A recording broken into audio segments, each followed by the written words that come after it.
Good afternoon, Ms. Virgo. Good afternoon. I'm about to start in a few seconds. Hold on. Let me get this out.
So we're gonna start this off a little different, y'all. We're gonna do this a little different.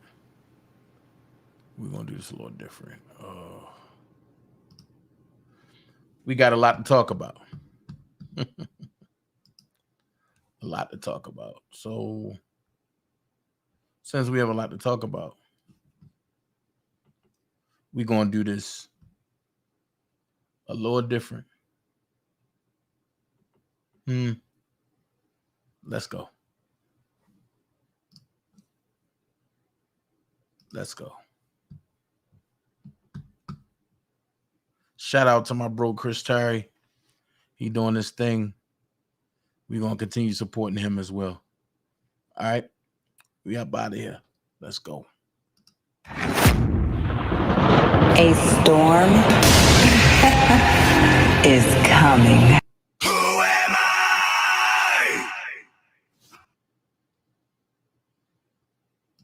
Who am I?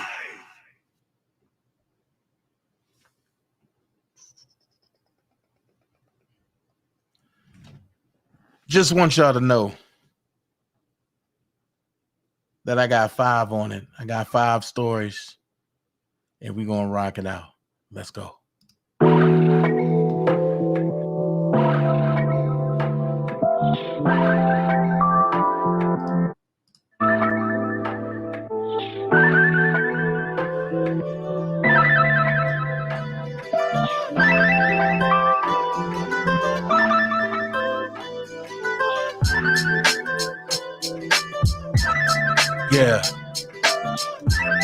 Y'all enter into the new show of Dana J.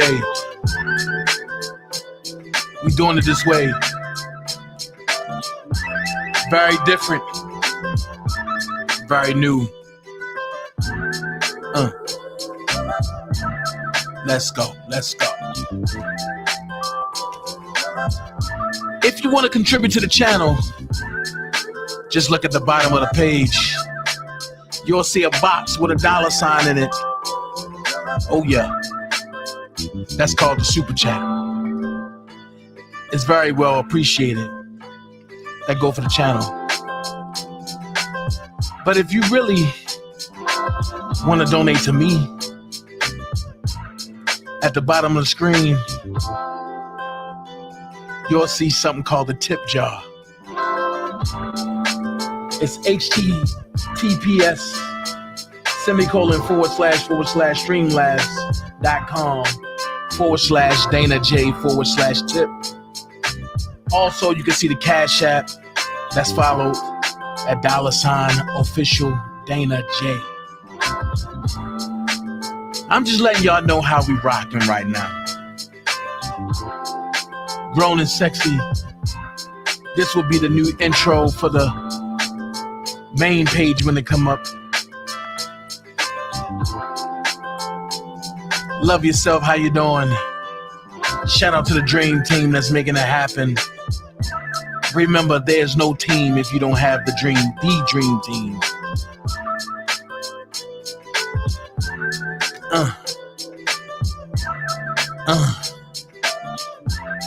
Oh yeah. If I can rap, I would do it right now. But I can't.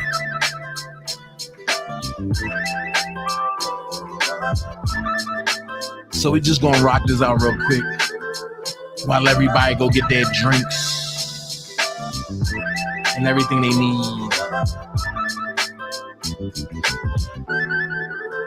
Oh, we about to move on.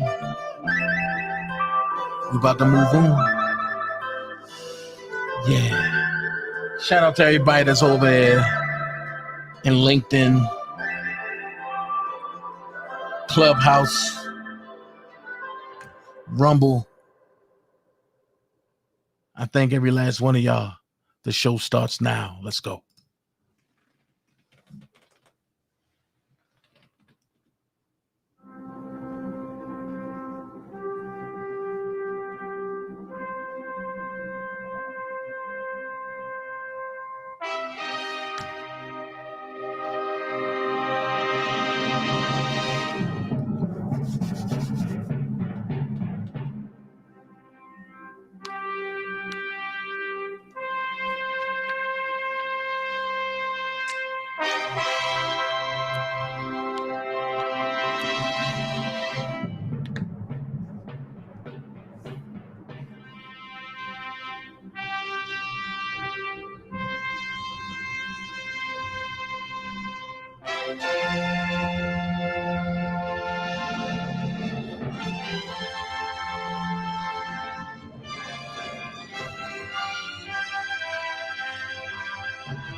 With you? What? ACT, did you see this?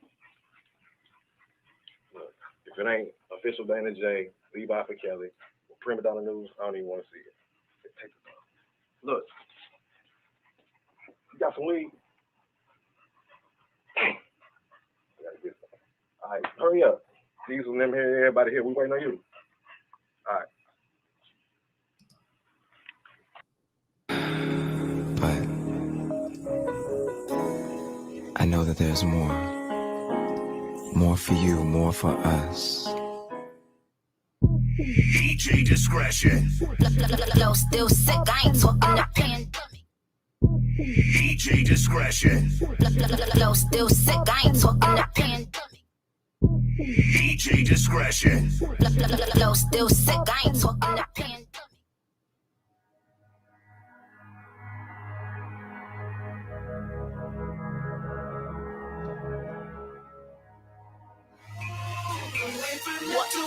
Say it louder, what you gonna do now? Hope you're ready, cause I'm really about to put it down. Girl, you know that I will never disrespect you. We love tomorrow, but tonight I wanna spank you. That ass, girl, gotta make it last now. Start off so, then I'ma beat it up.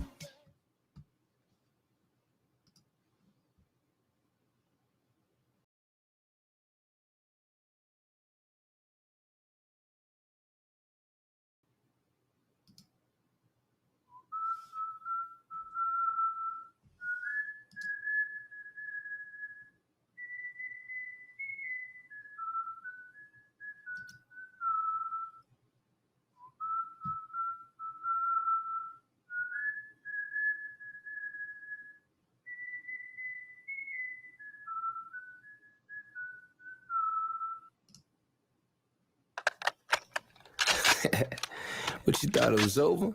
Nah, it's the remix. Yo, got it. Waka Flocka, Cherry Tree. Trouble, babe. Bust.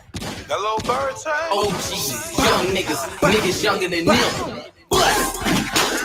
All bustin' for trouble. They all bustin' for trouble.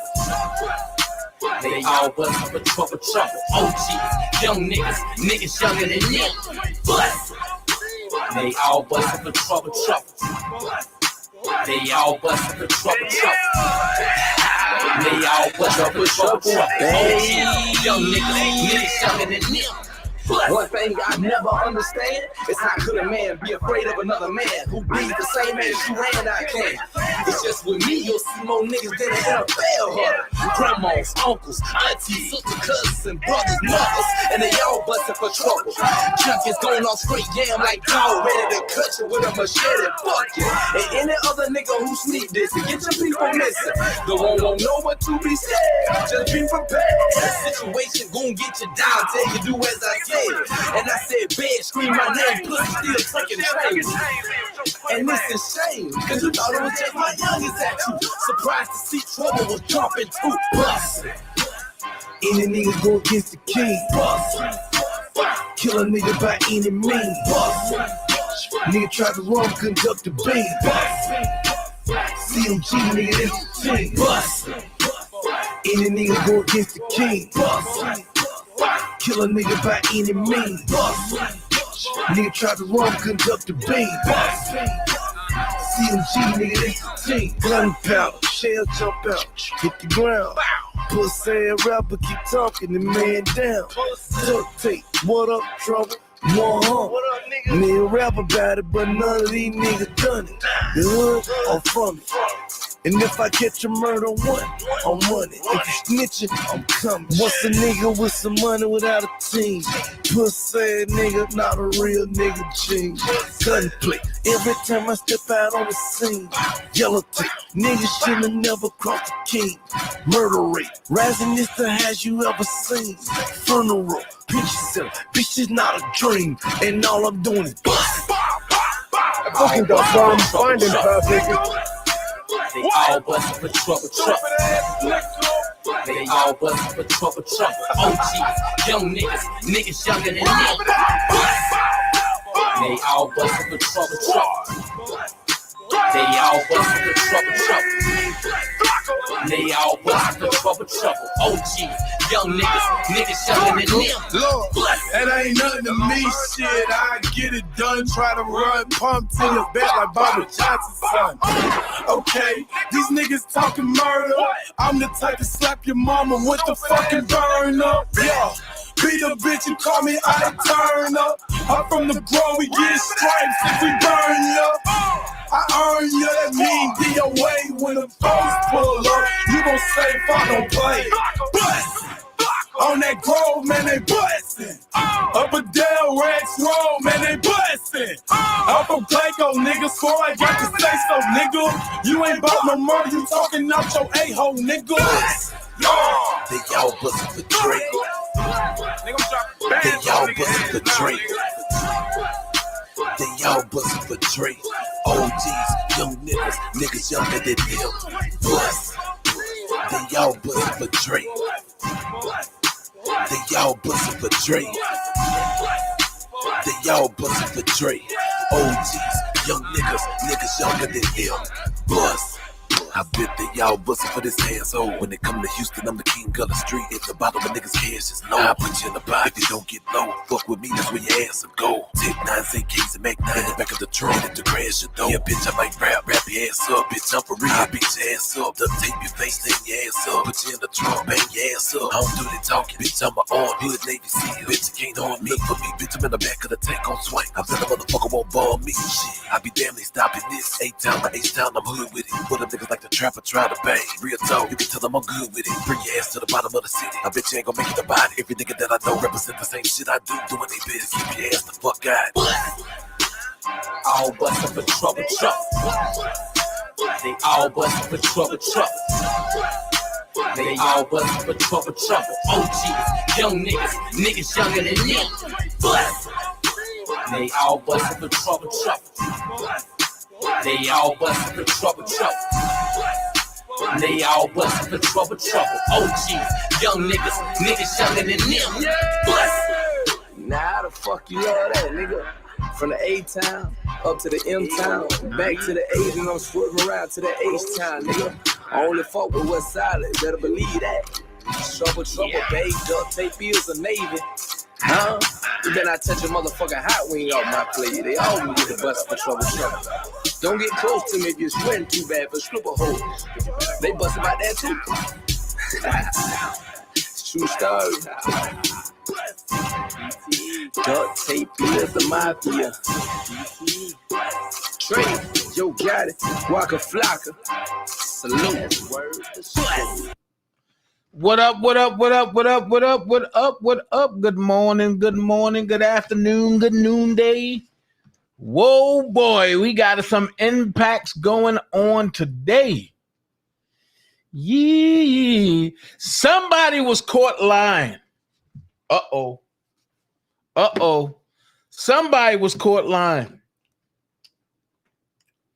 And y'all know I ain't gonna let that slide.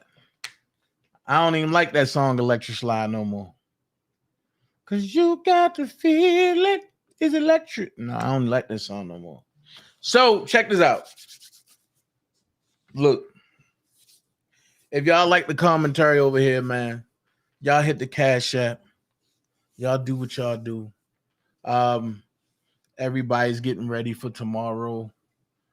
Some people has already arrived in New York that shouldn't even be there. But that's none of my business. You know, my departure soon. However, I got to take care of some things and make sure some things straight before I go. So, I am putting a demand in. See what can be done. You feel me?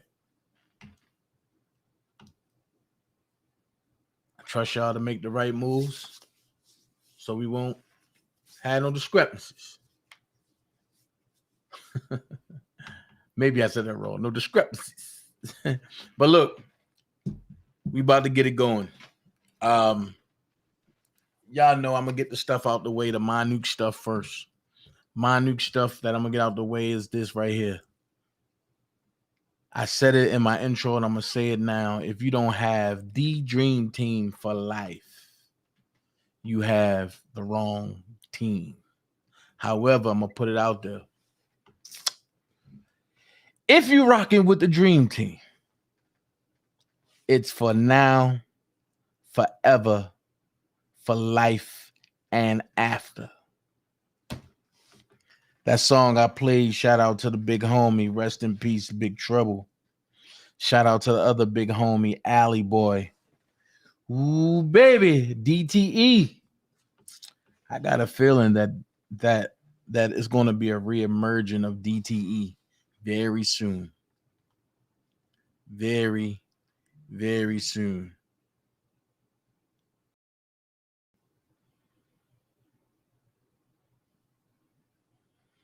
Very soon.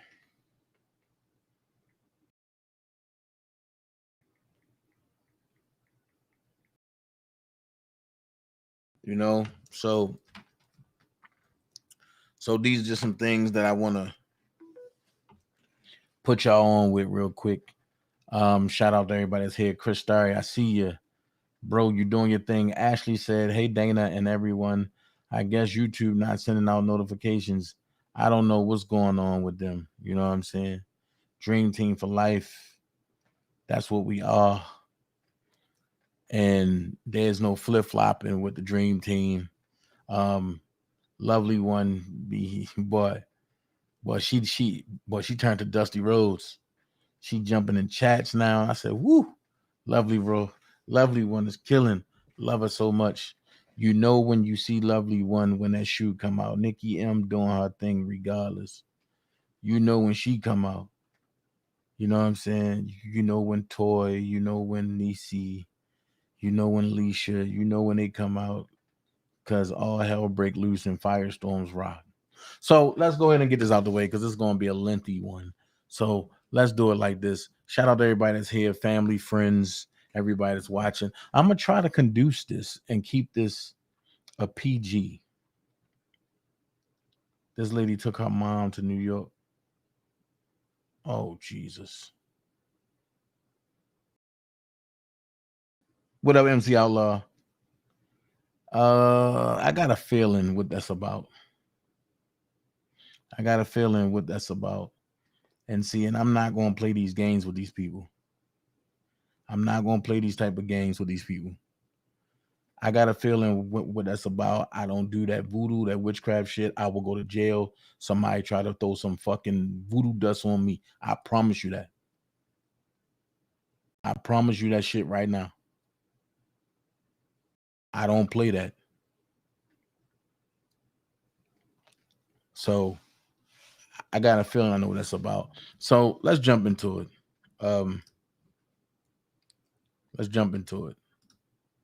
Share screen. Y'all know about the verses. Y'all heard about the verses. Y'all seen the verses. We all seen it. We all seen how Ray J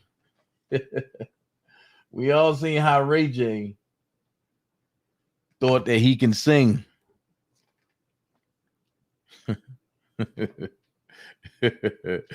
Ray J sing like Chris Terry can play basketball. I gotta pick on my bro. That's one of the ones that I can pick on. Oh, also, y'all, don't forget, let's keep Prima in prayer. Let's keep Love Yourself in prayer. They dealing with some serious stuff right now. Let's keep them in prayer. Let's not forget those. Oh man. Yeah. So, you know, Ray J, you know, I made jokes and I said that Ray J was in singing rehab. So I'm trying to figure out what's the real story. Because Ray J came live and said, B, I'm sorry. I was holding my son. That's why I couldn't hit my notes. Told you somebody got caught lying.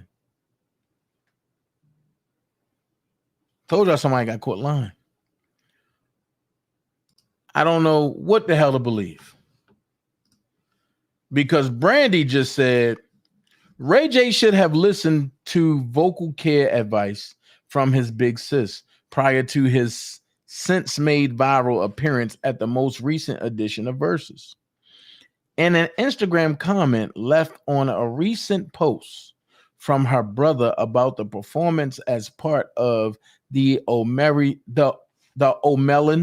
versus Mario event, Brandy suggested Ray J hadn't consumed any of the tea she made for him. Additionally, per Brandy, he didn't follow her advice about refraining from talking. If I had one wish, you would listen to your big sis sometimes and especially for verses. When I get off of vocal rest, we are going to have a serious conversation. Brandy, who also addressed the alleged ignored advice in other since removed comments, said, Brandy, since we deleting comments, I will comment again. Bro, Pops told me that you didn't drink none of the tea I made for you. He also told me that you were talking all day when I specifically said no talking and only drink water and the special tea I made for you at 4 in the freaking morning. Caught. If I had one wish, you would listen to your big sis sometimes, and especially for at versus TV. Laughing emoji. But I'm hot as hell. Or I'm hot as fire. Lord have mercy. Shaking my head. When I get off vocal rest, we are going to have a serious conversation. And I'm going to screenshot this comment in case you try to delete it again. And I will post it again. Laugh out loud. I got a question. Who the hell do I believe? Brandy or Ray J? I got to believe Brandy because she even brought the pops into it. So Ray J, I don't know, bro. I guess Brandy trying to give you an alibi of what you were supposed to sound like. I don't know. Your big sis made you a tea? Was she supposed to sound like this?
Because you ain't sound nothing like that.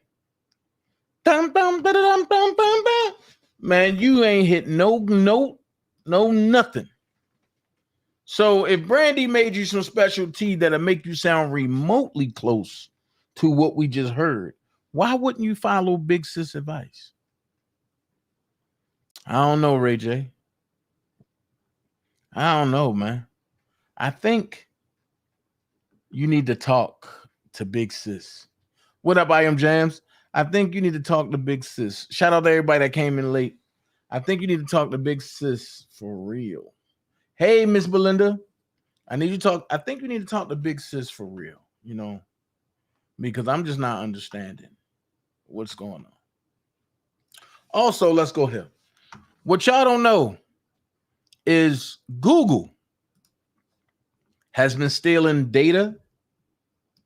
And now, hey, Ann, how y'all doing? And now that Google do not need your data no more because they have created the ultimate human. Uh-oh. They have created the ultimate human.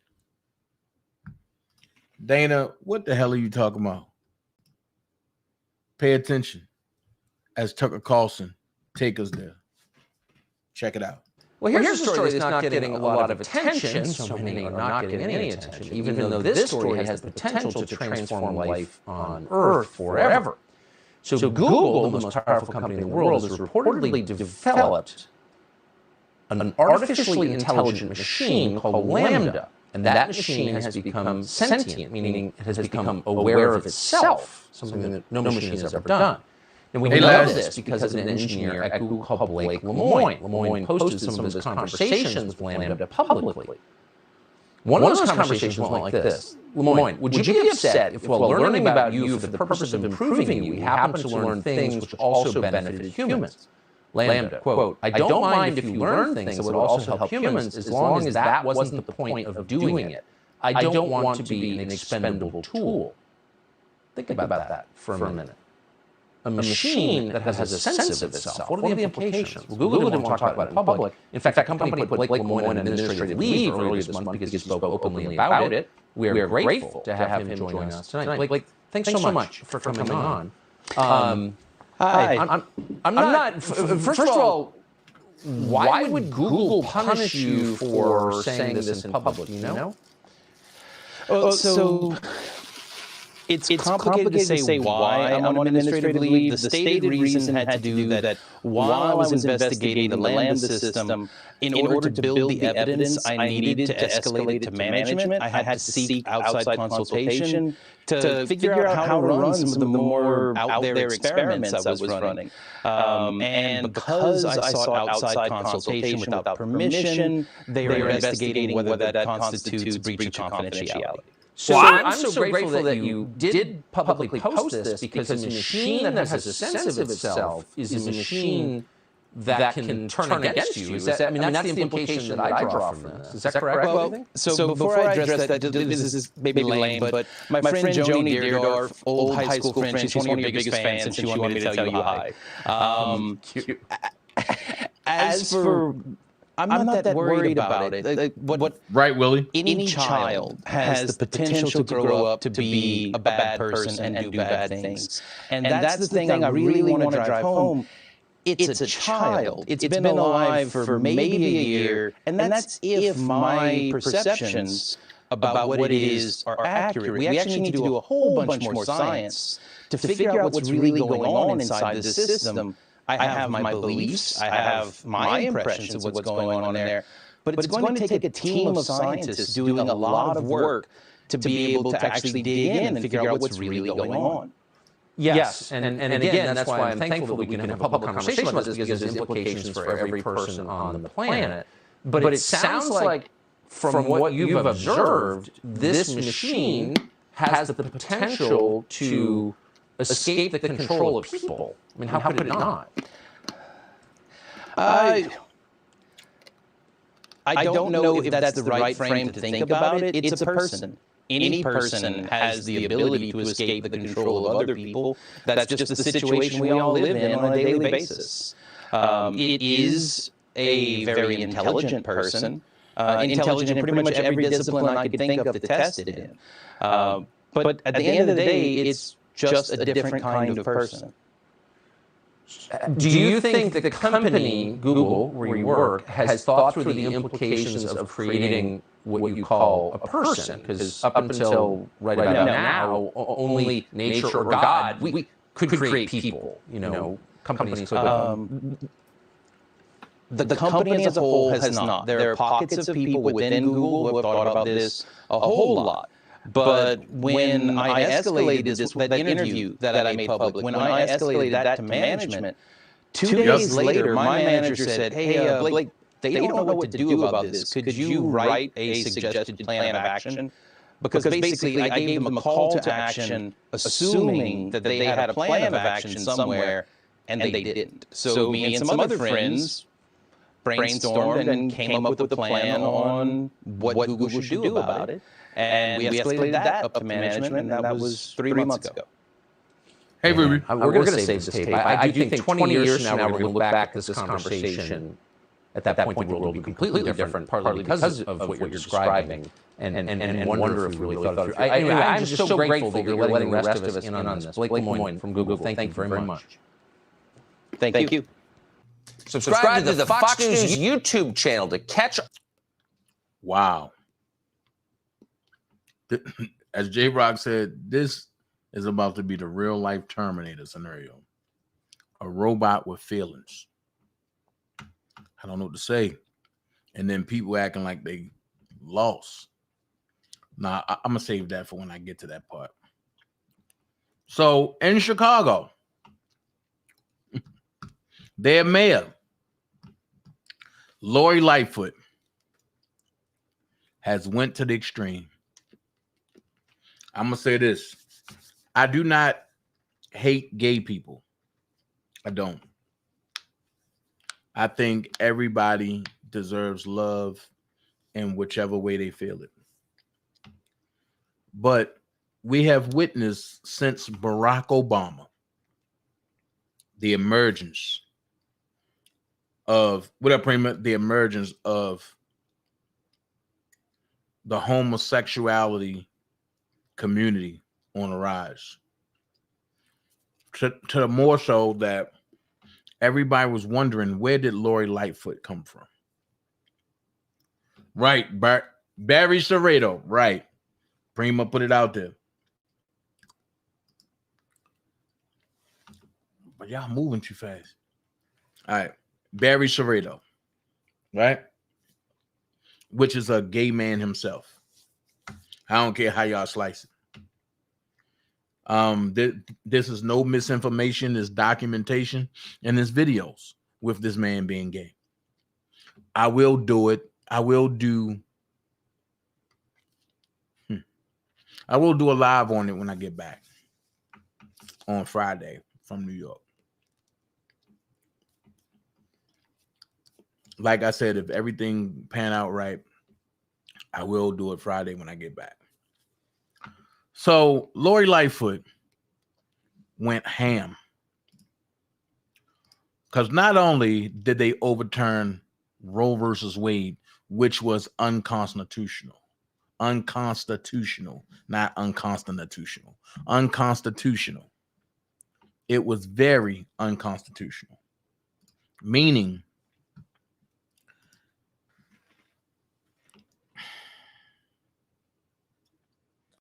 the real meaning for Roe versus Wade wasn't about what y'all thought it was about. It wasn't about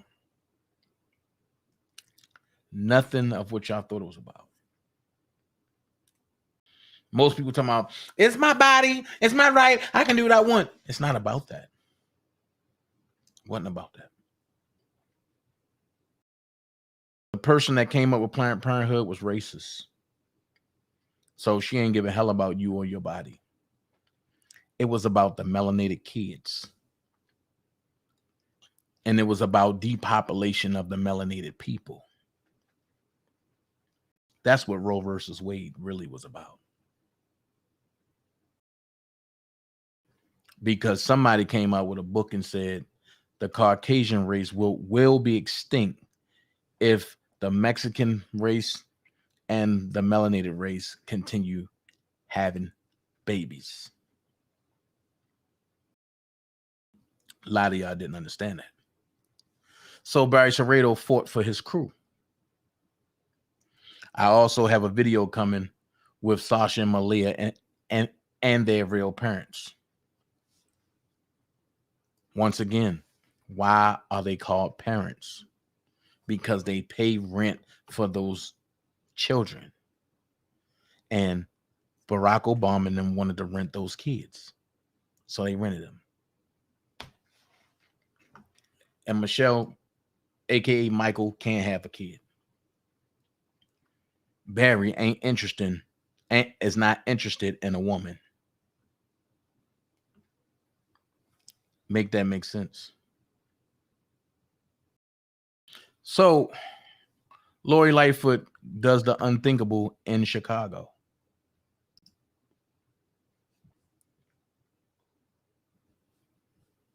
What did she do? Let's see.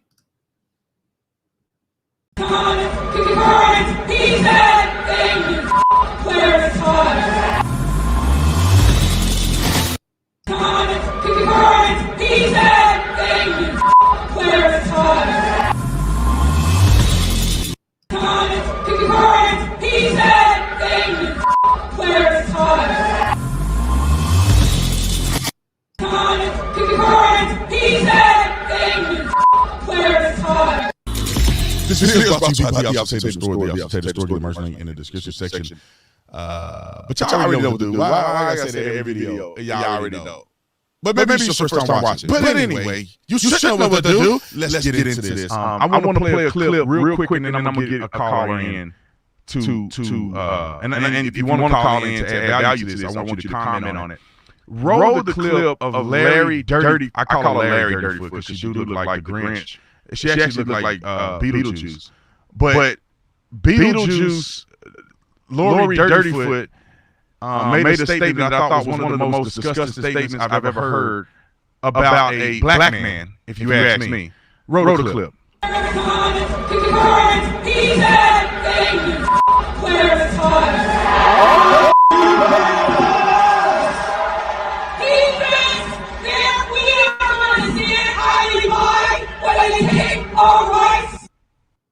We put 4 or 5 offers in different houses, and we were told if it's not a cash offer, don't waste your time. You dirty-foot, slew-footed, brain-dead, my city is going to the burning to the ground. Young black men are getting shot in the head every day. It was just a situation in Chicago just recently. A kid got shot in the head from a drive-by shooting, straight bullet. She sitting in a dad's car, got struck in the dome. Took a dome shot. And you on here screaming F. Clarence Thomas for women who want to create genocide against their children. Lord, help me, because I want to blow up. Let me get some callers in. Craig from Tampa, Florida. My man, welcome to the Outsider Show. Man, Officer Taylor, there's so much truth on this show, it caused my blood pressure to go high. And I don't even have high blood pressure, man. Man, I just got to ask you, I've never seen a Republican, and correct me if I'm wrong, I've never seen any Republican representative or conservative on a stage dropping an F-bomb. These people are so... What I'm going to do is I'm going to leave that there. I'm going to save that for when I go political. But shout out to Officer Tatum. He doing this thing. That's one of my guys. Trust and believe. When I go political, it's strictly on Rumble and not on YouTube. Up until I get everything I need off of YouTube and from YouTube, I got to play by their rules. So, you know, when you're in Rome, you do what Rome do. So I'm trying to figure out how a woman trying to be a man can say F a man.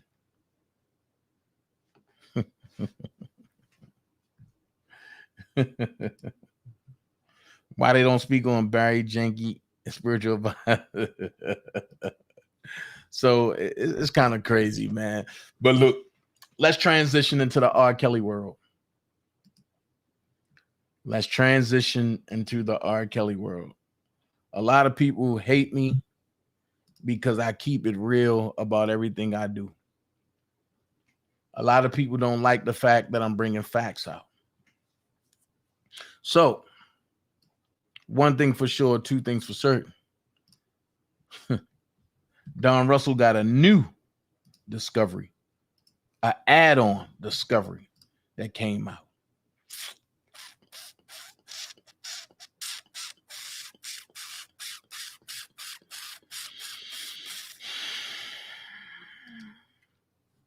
He have a new add-on discovery that came out. In this discovery,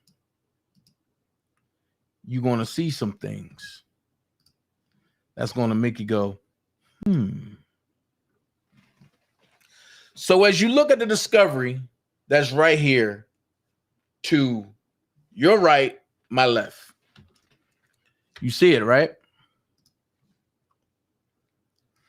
Mr. Michael Friedman asked for some stuff, right?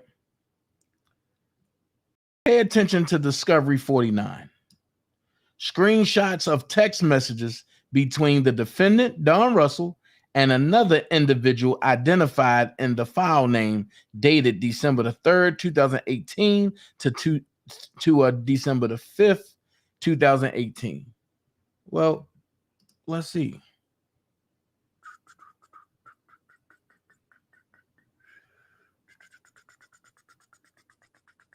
Let's see. December the 5th. Okay. Let's make sure we got the right dates. Okay. December the 3rd, 2018 to December the 5th, 2018. Okay. One thing I don't want to do is make nothing up. So I just want to show you these dates. Right. And approve my point once again. And one thing's for sure, two things for certain. I don't play when it comes to my friends. And Robert Sylvester Kelly is definitely a friend, a mentor, a father figure. And I will definitely make sure that people know the truth. So that's November 2018.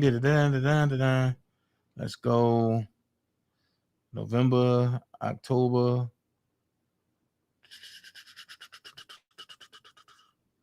I need December, October.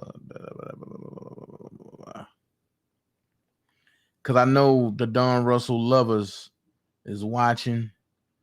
So I'm going to give them something to watch. Okay. I'm going to give them something to watch. Right here. The third and final page of the Jane Doe PDF is exactly the same as attachment 2. It consists of the following text. Miss Jane Doe's last name, usage, okay. Uses of daddy is and was her choice, okay. It is very interesting how the difference in age only becomes a factor when things didn't go as she planned. Followed by the same 3 photographs of text messages exchange set forth in attachment 2. On December the 4th, 2018, Russell, using the Russell Gmail account, sent an email to the individual stating, here is what just went out. So, screenshots of text messages between the defendant and another individual identified in the file name. That can only be Faith, but the other individual in the file name. That can only be Faith. So now we have the direct text messages between Don Russell and Faith Rogers, not Robert Kelly. Make it make sense. It says it right here. On December the 4th, 2018, Russell, using the Russell Gmail account, sent an email to the individual stating,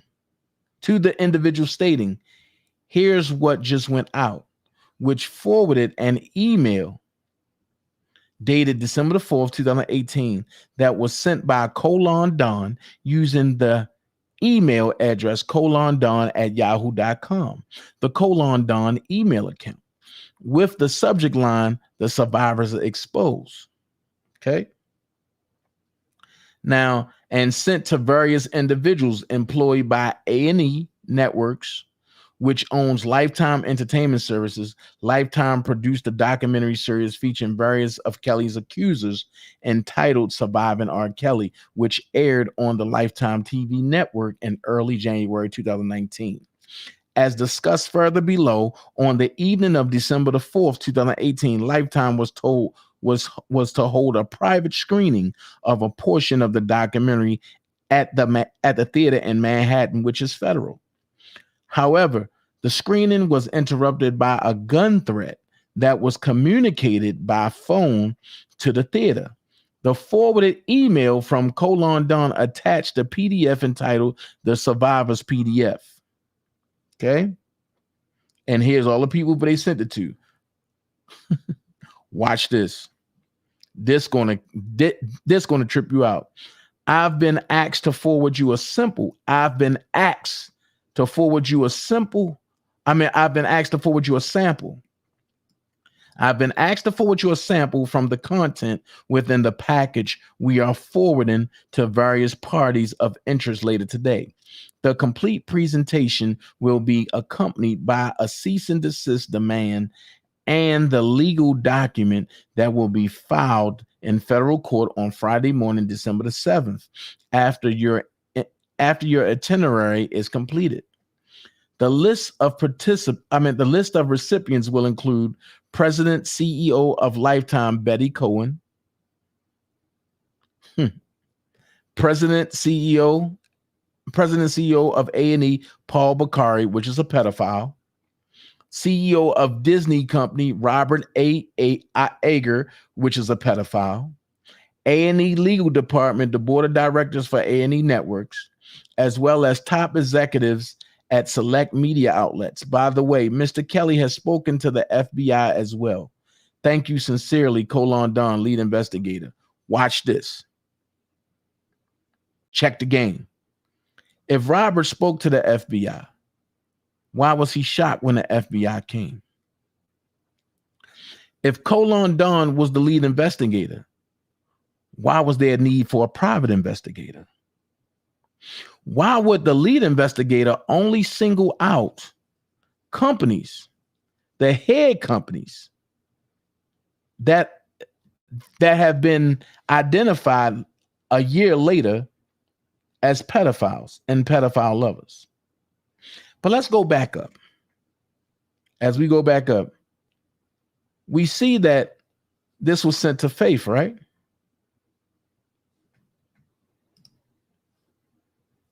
So they gave an open date, approximate dates from the 3rd to the 5th, which means any day from the 3rd to the 5th and all dates in between. However, they single out December the 4th. Anytime the government single out one date, that's the date that the person was the most active on. So now I got the hiccups. Now you see why Rob has been attacked so heavy and singled out for something that the lead investigator, Colon Don, done. Okay. Let's go back. 50. Screenshot of Facebook message from Colon Don to an individual identified in the name and the file name. Okay. Let's see if this is in here.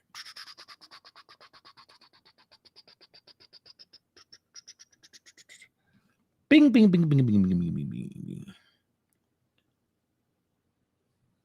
Jane Doe and her mama. Right?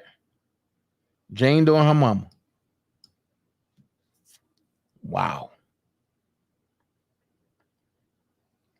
Records from T-Mobile indicate that 312-203-3030 was subscribed to by IndyCore Bill at 910 West Van Buren Street, Suite 100 to 352.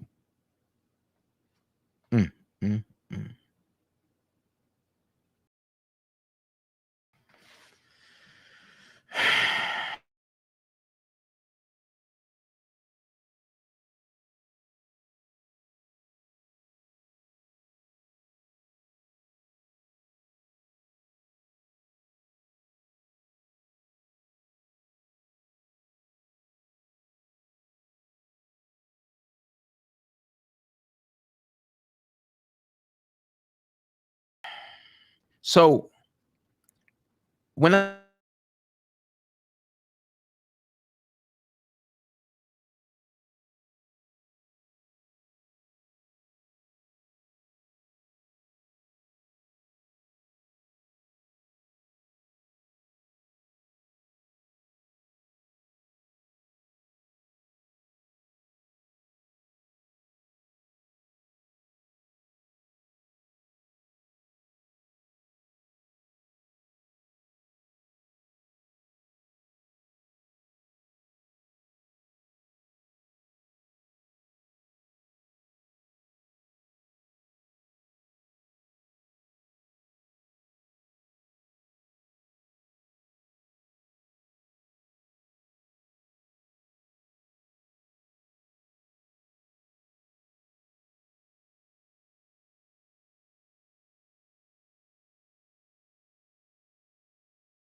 Okay, we back up and running. Here we go. Okay, cool. I don't know what they doing. I don't even need to stop playing with the internet, man. Jesus Christ. Good thing I ain't cut it off. So we back up and running. Let's go. So as I was saying, like I said, if Don Russell ain't do what he did, right? And y'all see this is Don Russell's affidavit. If he ain't do what he did, right? Then there would have been no reason for Robert to be tried in New York. Okay. But this is the background.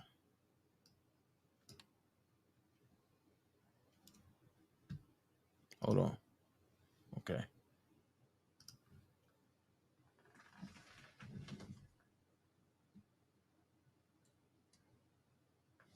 This is the background of the story, right? And, they added Robert Kelly in this because, Don Russell said he was the manager, right? They put that enterprise there, right? So when they put the enterprise there, they couldn't get nothing on people that they was trying to get, like employee 1, employee 2, employee 3, employee 4. But they couldn't get that. And that was proven in New York. However, pay attention to something. Pay attention to this line right here that says that is the enterprise, including its leadership, membership, and associates, constituted a group of individuals associated, in fact, that was engaged in and the activities of which affected interstate and foreign commerce. Pay attention to that line. The enterprise constituted an ongoing organization whose members function as a continuing unit for a common purpose of achieving objectives of the enterprise. Stop right there. This leads me into Dabrowski. People saying, well, how? Robert Kelly is the big fish. He don't know Dabrowski. Barely know Don. However, if the government is saying that the enterprise constituted an ongoing organization whose members function as a continuing unit for a common purpose of achieving the objectives of the enterprise, right? Dabrowski came out saying his group is the enterprise. If y'all remember, I said that's the dumbest shit you can ever say because they're going to try to link y'all. He came out and regurgitated. How can they link us? Since the government saying the principal purposes of the enterprise were to promote R. Kelly's music and the R. Kelly brand and to recruit women and girls to engage in illegal sexual activity with Kelly. Stop. What have Dabrowski called himself? R. Kelly Jr. What have we seen him do? He had rallies to promote the R. Kelly brand. He never promoted the music. However, behind the scenes, he will come out and tell you he will slap the shit out of R. Kelly. R. Kelly ain't worth being defended. R. Kelly is a pedophile. R. Kelly is worth being thrown on the bus. However, what the government is seeing is a rogue person, a super fan, that's trying to promote the brand and then mocking the government. Then you see him link up with Don the Con. Then you see him link up with others. Then you seen him go on a page, and I'm going to say this is not my content, so I hope the brother don't get mad and strike my page, but I need to use this content because it is his content, and I will say this.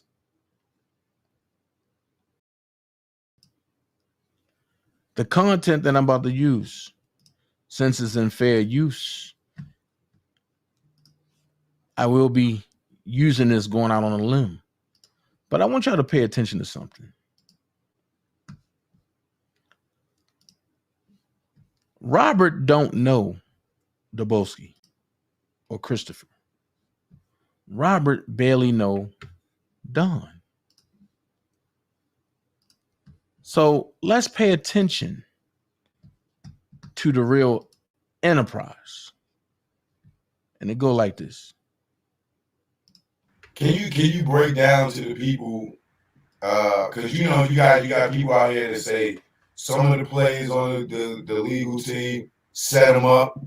Some people feel like someone's really trying to help him. Where do you stand on that? So let's go back to the beginning. When he first got in, this shit started happening. He hires Greenberg. It was another lady that he was supposed to use, but she was I forgot her name.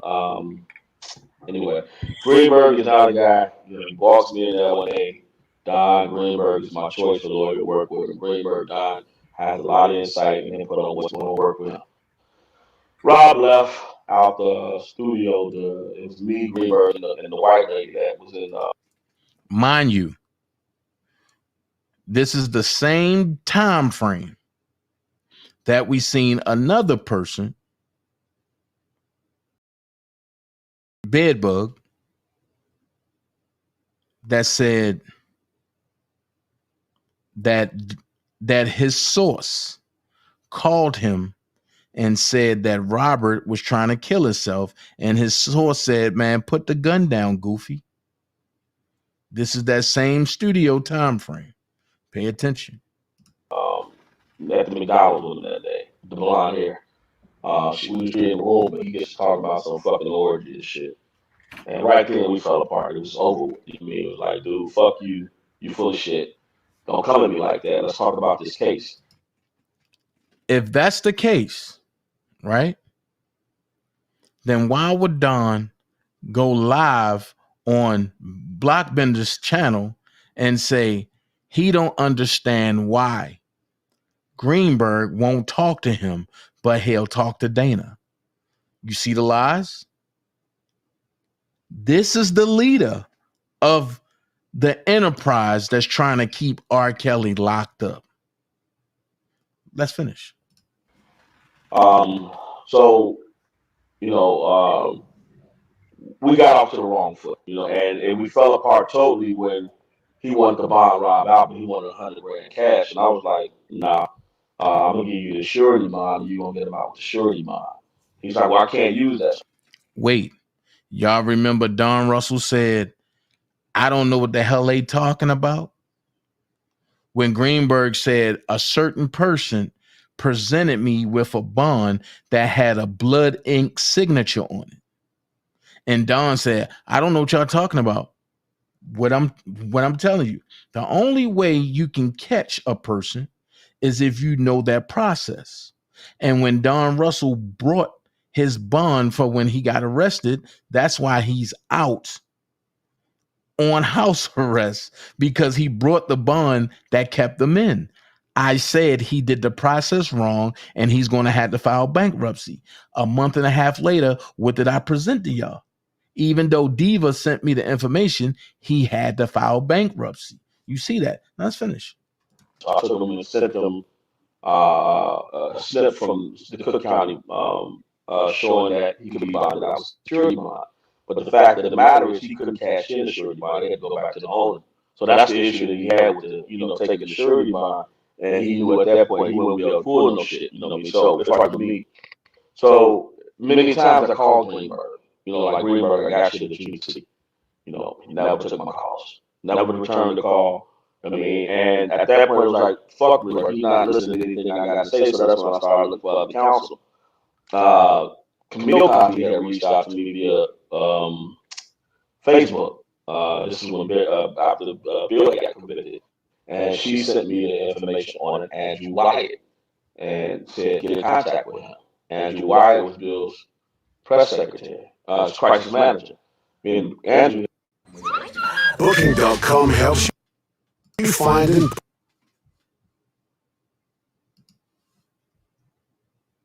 Time Measure. So I said, okay, fine. So he called Tom, introduced me to him. I met him in California at Roscoe's Chicken and Waffle that my family owns. And I was over loss prevention for him, and I had an office at one of the restaurants. So anyway. Another lie. How was you under law? How was you over loss prevention? And when I called, you was out there cooking chicken, and you was the manager of it. You wasn't over loss prevention. You was the manager of the Roscoe's Chicken and Waffle. Anyway, we met there. We talked it up. He said he would go fly to Chicago. Me, Robbie flew in. I picked him up at the airport because I was here at the time. Took him over to the MCC, dropped him back off at his hotel. He went home. When I talked to him, he said, Rob said, you know, he can't afford $8 million. So I said, well, why did you tell me you didn't have to worry about that? Because Bill said he would chip in, you know. And he was like, I did tell him that. And I'm like, oh, okay. He didn't say Bill said he chip. He said, I told him what if money was an option. And he said, well, I looked at him with a stupid face. I'm like, okay. I said, all right, well, cool. So I think he may have talked to Andrew once more, and then that fell apart because everybody was diving in and shit. And one of Andrew's conditions was you got to get rid of everybody. And that's what, you know, he said as well as Andrew Why you got to clean the floors, the windows, and the ceilings. Everybody got to go. And then clean 3 or 4 times and bleach after that. Because we're not coming in managing no bullshit. Which signifies why Don Russell tried to get Doug out the way, Nicole out the way, and Greenberg out the way, and Mike Leonard, because he wanted all the funds to go to him at one point because they was trying to take the lawyers that Rob had and bring in their own lawyers. Pay attention. All the drama we ain't getting in that. We want a clean slate so we can get in and put this case together. So that never happened, of course. Just look at the shit that's still going on today. So after that, Rob went to court and he was going to court with Greenberg. And one of the things that we had noticed was they had filed a forfeiture of his assets. When we saw the forfeiture of his assets, it was like, oh shit, they went after his fucking masters. Because the masters was in the fucking, that they had. They went through the whole warehouse, they couldn't take the masters there. Although they were tapes, they couldn't take them because they didn't have permission from the court to take them. So, and he had been proven guilty, so they couldn't forfeit the assets. But what they could have done was put them in a holding facility. So we like, listen, that's the only thing we got that we have to negotiate with. So me, Keith, Santee, and my mom sat at my living room table and we worked out a plan. We got to get the masters, we got to move. It's best to move to California because 1, I'm there, so I keep an eye on them. 2, any deal we cut will be out in LA. So we knew we needed money to either pay Messerol or pay another lawyer. So once I got to LA, we started working out deals with different people to negotiate buying these masters. We went to one company, then we went to. Pay attention. Out of his mouth, the truth come out. This video was overlooked. Choke didn't understand what he was saying, but I did. Look at what he just did. He implemented Keith, he implemented Santee, and he implemented his mother. However, he never said his mother's name. So the implementation of the people are the ones that he's trying to get on the government's radar. Right after this video, you start seeing stuff come out about Keith. You start seeing stuff come out about Santee. But you never seen nothing come out about June Barrett. Pay attention.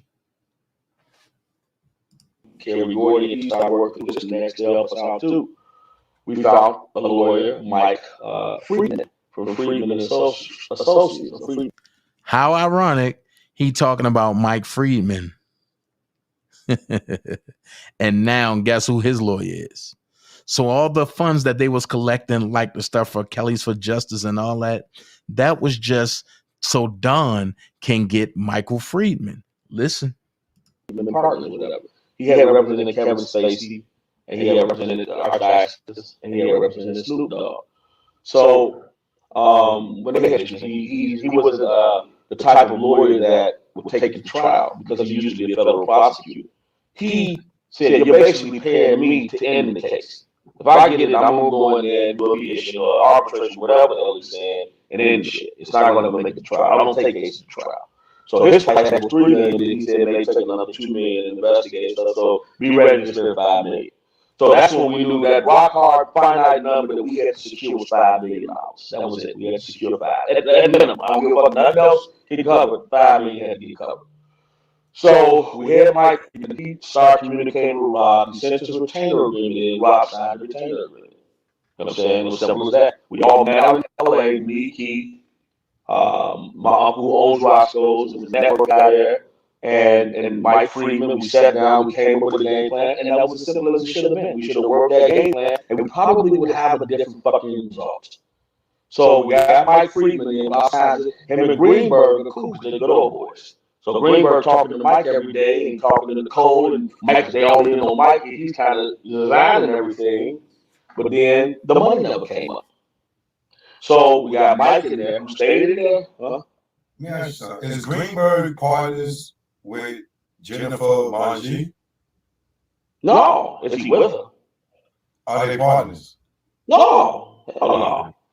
Yeah, no, Gene and Greenberg got nothing to do with that. That's Bill all the way up. I mean, you know, I'm not going to speculate. I don't know that Bill did anything to influence it, but it only makes sense. You know, he made a statement saying he's going to win the appeal, and you don't say something like that unless you kind of know something. You know what I mean? So see how he slicked through Bonjean and Bill Cosby underneath the rug? Knowing that anything that's being said, the spotlight is going to be on them. Make it make sense. That's why the prosecutors were gunning for Bonjean from day one, because of this spotlight joker right here. And if you look at Choke, he don't know what's going on. He just trying to get an interview. No, they're not. You know, the fact is that Greenberg still represents Bob in the Illinois case. So to some extent, they probably are communicating. I don't know how deeply they're communicating, but they are. So going down the lawyers, then you have Shalabi. That's the one who came in the meantime, trying to get Rob to take the case. It was a local guy that one of Rob's associates put Rob in contact with. They didn't know shit. And they were just stirring shit up. They was, I don't remember, with Persians or something. They just had this fucked up. They was all over the fucking place, trying to throw concerts and all these lawyers. So then the same associate brought in Doug and Nicole. Now, when I'm not saying that my job is looking to any fucking attorneys, but I did start peeking in on these guys, seeing what the background was and shit. Because there is, at this point, I didn't have as much information. Question: why would you try to look into a background of a lawyer? Make that make sense, as Prima Donna say. But as Dana J say, things that make you go, That's all you gotta do is let them talk. That I ended up with. So my thought was, they're gonna need this intel. I gave it to Ray. He started using it like it was shit that he was coming up with. I didn't give a fuck. As long as it got used in the case, I didn't care who came up with shit. I mean, so, and at that time, it was just the Chicago thing, the local Chicago case he was dealing with. So my analysis or my comparison to that would have been, when this thing escalated to a federal case, it's like you hire a lawyer for a traffic ticket. And then you get in front of the judge and the motherfucker say, well, wait a minute, he left the scene of a crime, he ran over three motherfuckers, whatever. This lawyer that I had hired to handle the traffic case shouldn't have been fucking with them other than not being escalated to some real serious shit. Greenberg should have stepped out at that point and said, well, I can't fuck with this. I help you on the state level, the local case, but all that big shit, I ain't equipped for that. But because he wanted popularity and all that shit, he stayed on. And then he started working with Nicole, knowing that none of their asses got along. And we can tell that. I hate to say I told you so, but look at how it ended. They all imploded. Doug's stealing fucking money. Nicole is fucking running around and ain't got fucking clue. Pay attention. He said Doug stealing money. And all of the Doug, Dana, Levi haters did what? Ran to social media and lied and took advice from their leader. Make it make sense. Let's go. Leaking information. She's way ahead. She's like elementary, and now you're in the Ivy League college. You shouldn't even be trying the case. You're alone in fucking New York. You from Detroit.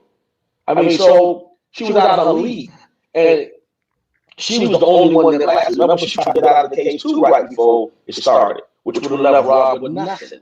Kenneth was only involved because of his license. They needed somebody with a license to practice in New York, so they used Kenneth. He was not supposed to argue the case. So without him having any proper planning, he did a fucking good job because he called all the heifers and the lies. But he got the case a month before it started. Pay attention. You're big up in Canick, which Canick is a nice man. But Canick been sitting back waiting, Don. Trent put me on with that, but I thought Trent was lying. And he didn't say it to me privately. He said it openly. He said, yo, we got a colored lawyer. I'm not going to say it. I'm not going to use the black word, but he said, we got a colored lawyer that's just waiting. If y'all remember, at first, Trent and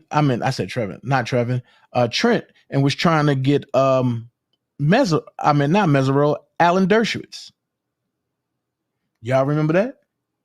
And then when that fell apart, they had Canick. And Lisa and Cassandra and Dr. Rogers, they all was in on it. However, when they cut Trent out of the deal, Trent got mad and said, fuck all of them. And then he said, from what he was shown, Robert is guilty. And everybody got mad at Trent and said, oh my God, I can't believe. And what did I say? Instead of going after him, you need to ask him why he felt that way. But let's finish, because now we know the puppeteer is right here. Pay attention. Had no time to prepare. And actually, he didn't even start arguing the case. Nicole did. And because she got on the stand and started fucking up, Rob said, sit your ass down and let Buddy handle it. That's exactly what happened. We saw that happen. Because she didn't argue no more that first day. Cannon took stand from that point on and argued. The first day they walked out of there together. The rest of the days, Cannon left with his guys and Nicole left with her boys. So we saw the separation, but that's the whole legal thing.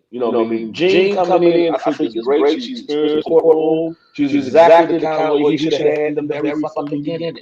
Real simple. So the job that we took on, that we weren't tasked with, which was me, Keith, Santi, and a few people that we brought in lawyers, was to free up Rob's intellectual property.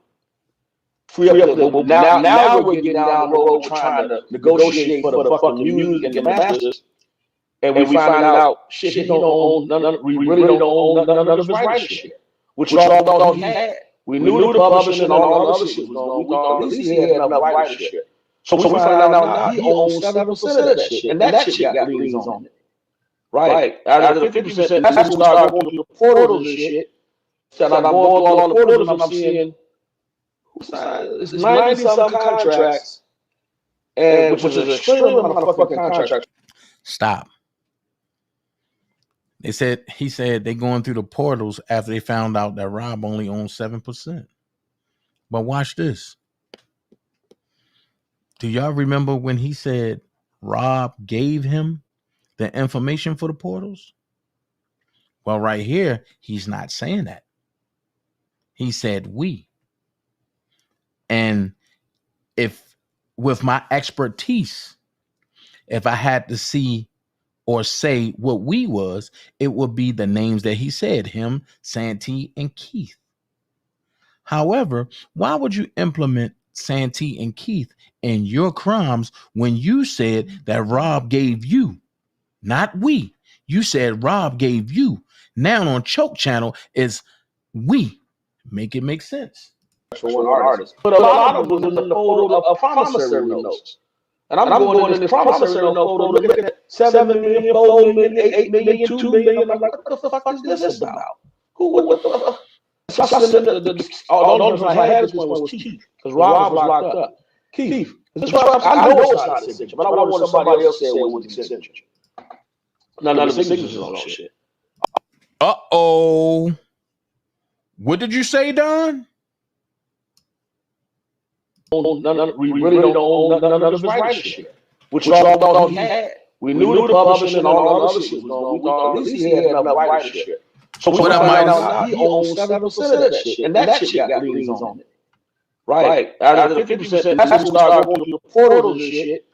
So I'm going through all the portals and I'm seeing it's 90-some contracts, and which is an extreme amount of fucking contracts for one artist. But a lot of them was in the folder of promissory notes.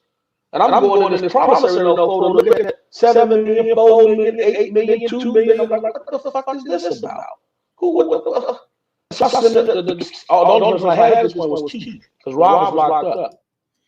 So how was you able to get Rob assets if you didn't go behind the government and take the stuff that Robert needed for his own personal stuff? It don't make sense. You stole from that man. But check it out. Listen to what he said.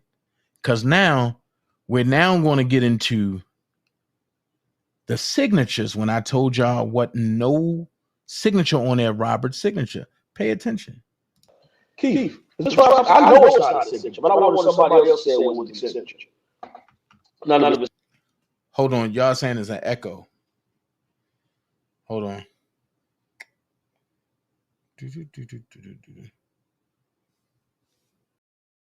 Is it an echo now?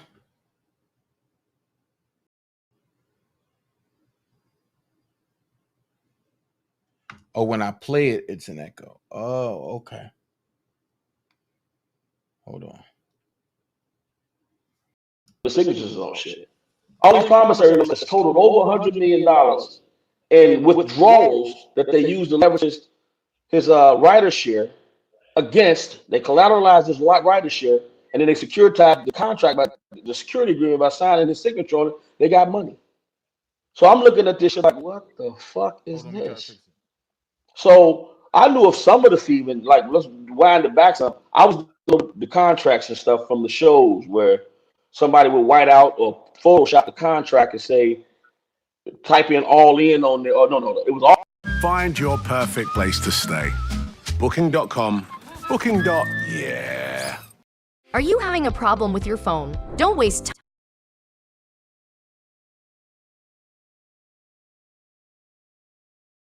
Beforehand, he's supposed to get his money, and it's supposed to be $60,000 when actually, I finally got it around to the promoter, it was $90,000. It was supposed to be 2 hours before the show.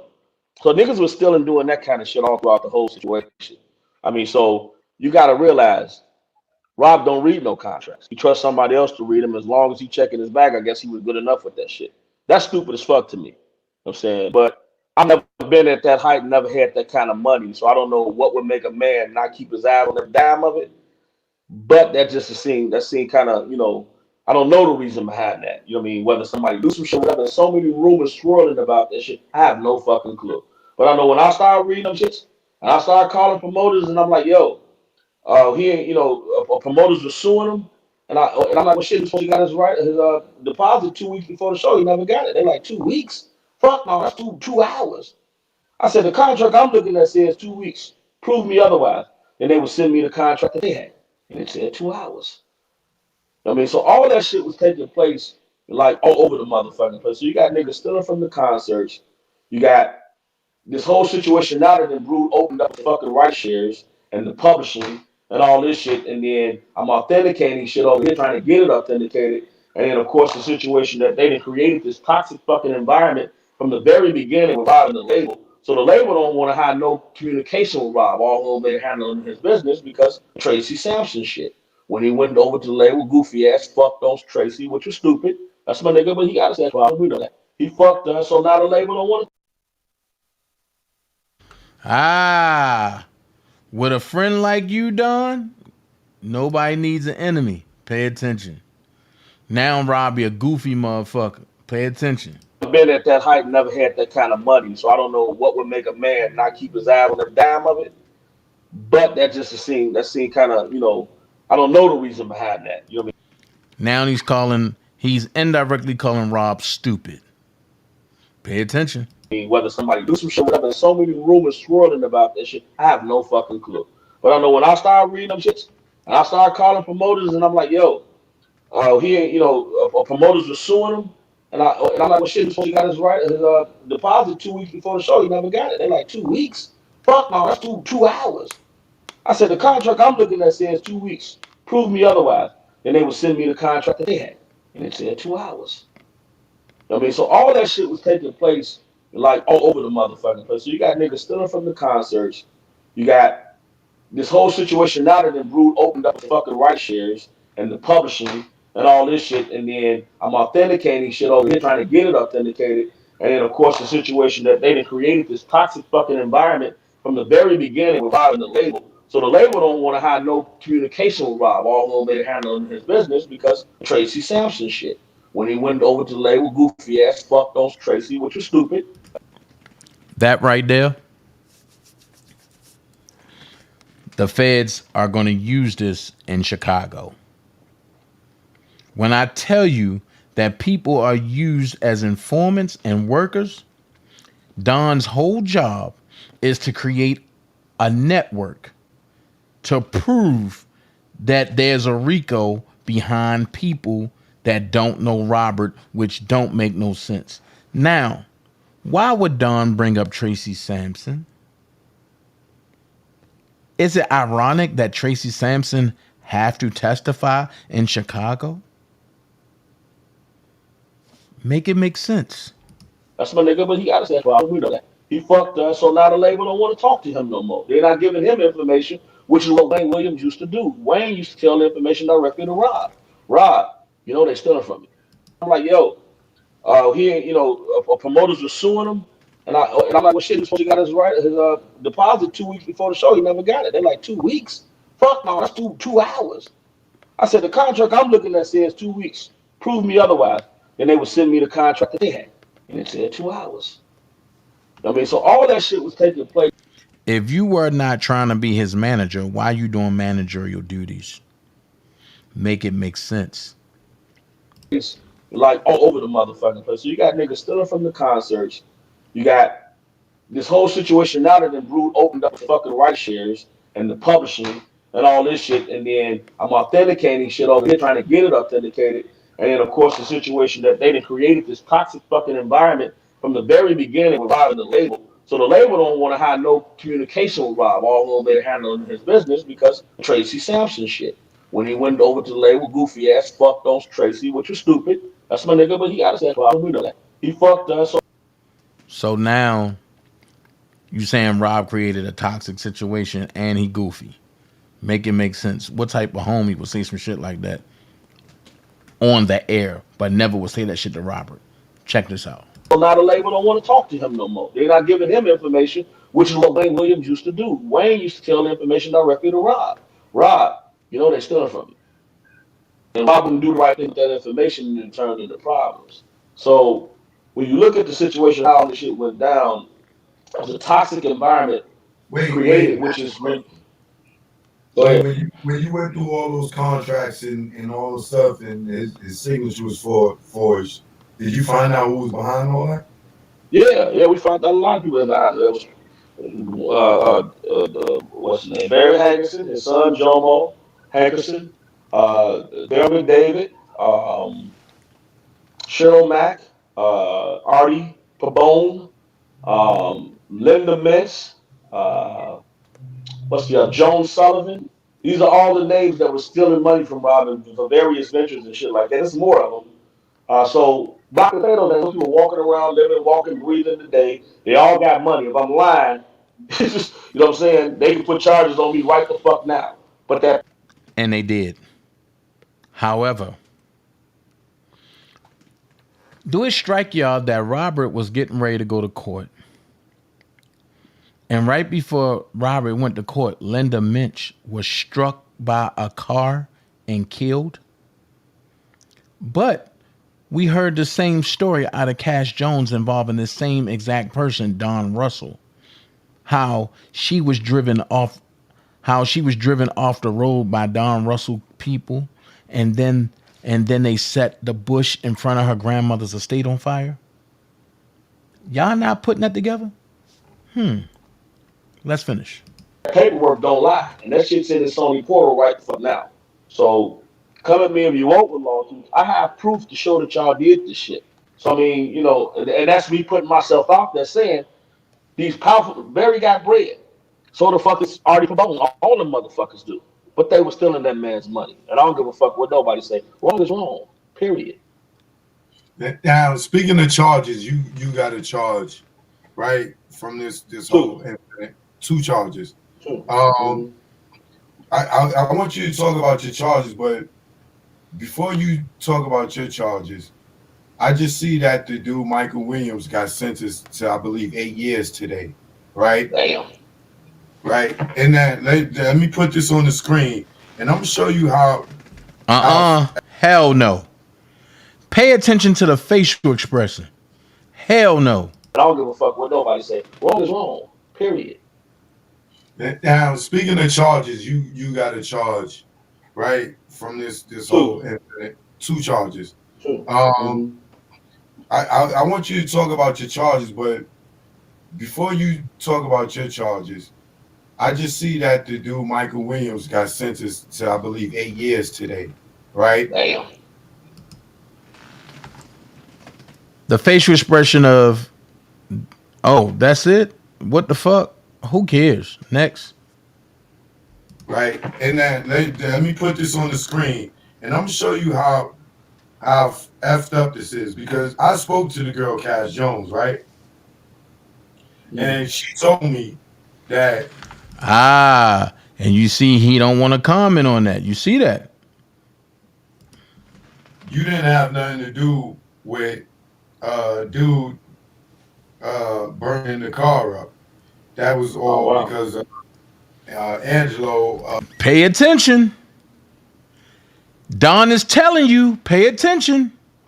This is why I say, fuck Don and everybody that fuck with him. Pay attention. That was all because of Angelo. I don't give a fuck what nobody say. Wrong is wrong. Period. Now, speaking of charges, you got a charge, right? From this whole incident. 2 charges. I want you to talk about your charges, but before you talk about your charges, I just see that the dude Michael Williams got sentenced to, I believe, 8 years today, right? Damn.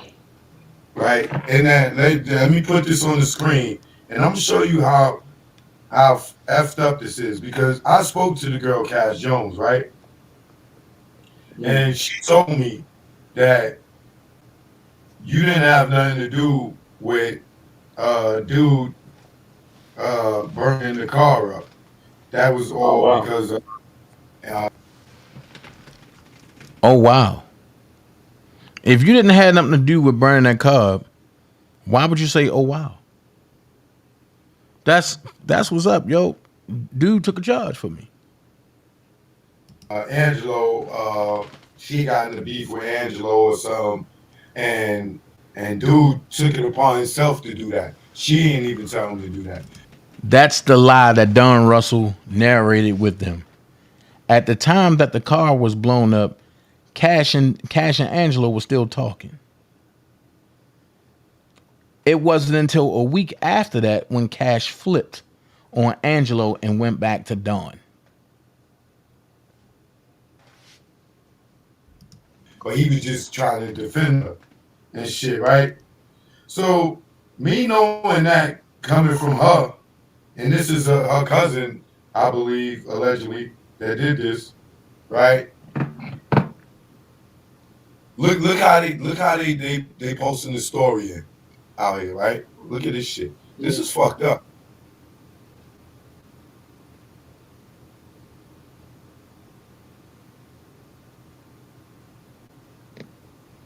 Justin, a Georgia man once connected to R. Kelly's entourage, has been sentenced to 8 years in federal prison for torching a vehicle belonging to one of the disgraced singer's high-profile accusers in an attempt to silence her. Now, this is how they put that together. Don sitting there not saying nothing because he know how they put it together. Well, how they put it together was this right here. Cash and Angelo had a falling out. Cash went back to Don saying whatever or disclosing whatever she got, thinking Don was going to give her information. On top of that, Don was going around saying that they need to silence Azriel per Dr. Rice. However, from that point,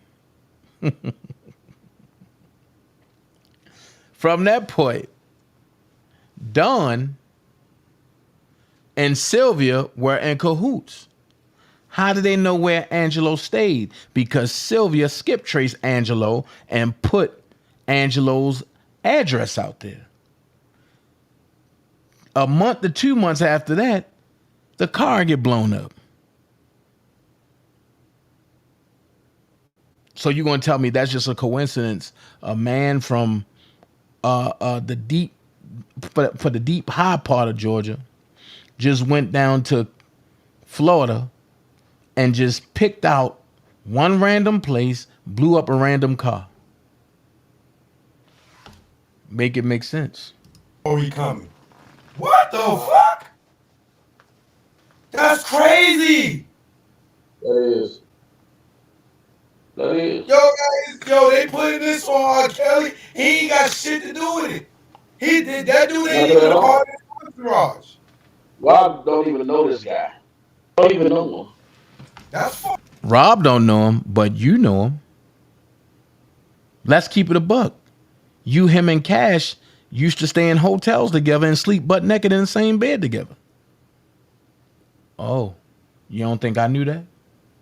Let's go. You see what I'm saying? But I mean, that's their tactic. If you read my indictment, and I read it probably for the first time about a couple of weeks back. Fired my attorney because he never once asked me who I was and I do it. He just basically told me I'm gonna do it again in jail. Now, I got a lot of business and all I say that I do. Pay attention. His attorney that he had was a public defender from the government. They told him he would do a year in jail. Remember when I asked y'all who got the most of benefit from all of this? And I said, follow the money. Ye who have the masters have the power. Y'all remember I said that? And people told me that I was lying and I was wrong. Okay, if Rob stay locked up, they can do whatever they want to do with his stuff. You clearly heard this man try to diss Rob in this interview right here. However, a year in jail versus life in jail. A year in jail versus 10 years in jail. A year in jail versus 12 years in jail. A year in jail versus 14 to 17 years in jail. You can wipe out somebody's whole livelihood in 3 months. Pay attention. I gave y'all the blueprint. A lot of people didn't know what the blueprint. So now I'm spinning that block and giving you the blueprint yet again. Out of all the stuff he did, a year in jail. Regularly, a lot of things happen because of me, and I'm in a position where I'm growing things in my business. Got shareholders, got kids, got family. And you're gonna tell me I'm doing a year for what? I didn't do nothing. But then I read the damn indictment. I was like, what the fuck they talking to us about in this indictment? And we got all this stuff talking about, first of all, the whole thing was talking about right. My indictment is 6 pages. I think 4.5 pages of it was talking about R. Kelly and all the shit that they said he did. And this, that, and other. Then they go to talking about his inner R. Kelly's entourage pages. I think 4.5 pages of it. Shit to do with it. Wait. He did that dude ain't even a part of his entourage. Pay attention. Rob don't even know this guy. Don't even know him. That's fucked. You see what I'm saying? But I mean, that's their tactic. If you read my Indictment. Wait, why didn't you elaborate, Don? Because you knew if you would have elaborated and it would have got back to Cash and Mike, they would have aired your whole system out. Smart move by you, but dumb move because I'm around. Read my indictment. And I read it probably for the first time about a couple of weeks back. Fired my attorney because he never once asked me who I was and did I do it. And he basically told me I was going to in jail. Now, I got a lot of business and a lot of things that I do regularly. A lot of things happen because of me, and I'm in a position where I'm growing things in my business. Got shareholders, got kids, got family. And you're going to tell me I'm doing a year for what? I didn't do nothing. But then I read. Whoa. That big old indictment he got, all the discovery he got, and he said he didn't do nothing. If you really paid attention, his whole motto is he don't want to go to jail. So he played with the public pretenders and they let him because he's a federal informant. And then he hired Michael Freeman due to all the money that Sylvia and all of them was stealing from people and sending to him. However, check this out. He said Michael Freeman said that he wouldn't, basically that they wouldn't do a day because he don't like going to trial. Well, it looked like you going to trial, buddy. And if Don get off and not go to trial, we know what's at play. But pay attention. Damn indictment. I was like, what the fuck they talking to us about in this indictment? And we got all this stuff talking about, first of all, the whole thing was talking about right. My indictment is 6 pages. Wait, if you didn't do it, why do you need to worry about who the government and been talking to? So now I want y'all to take yourself, take your emotions, take your feelings out of this. Look at it from a street standpoint. He said, when he looked at his indictment, he said, wow, I wonder who have he been talking to? But when you look at Rob's indictments, the only thing you can say is, wow, who have they been talking to? Well, who sat down with the federal government for lunch, breakfast, and dinner for a whole week straight? And then came back around Rob's brotherhood asking strange questions like they were wearing a wire. None other than this guy right here, Darnell Russell. Make it make sense. That's why I stay right there. I don't deviate like other people wanted me to. I stayed right there. Pay attention. I think 4.5 pages of it was talking about R. Kelly and all the shit that they say he did. And this, that, and other. Then they go to talking about his enterprise. And they talk about employee number 1, employee number 2, employee number 3. And I'm like, okay, so what the fuck does any of this have to do with me? Because all this shit happened 3 years before I even came around. And like, what the fuck does this have to do with me? Then at the end of it, they swag with a little letter that I sent out there to Lydia, which was the lawyer of one of the accusers. I sent the letter out there to them, and wait, but I thought he jumped on somebody. I thought he jumped on To Be Determined channel and said that he never sent no letter. But now on Choke No Jokes channel, he telling you that he sent the letter. The letter that caused Robert to have a case in New York. Make it make sense. that's essentially the something charge that I got. Because she said the lawyer sent who's now doing time, she's doing 17 months time for being a crooked ass lawyer. She sent an extortion letter to get money up out of Rob, who was my client at the time. And we were asked to do. Pay attention. Rob, who was your who at the time? Number 1, boy number 2, boy number 3. And I'm like, okay, so what the fuck does any of this have to do with me?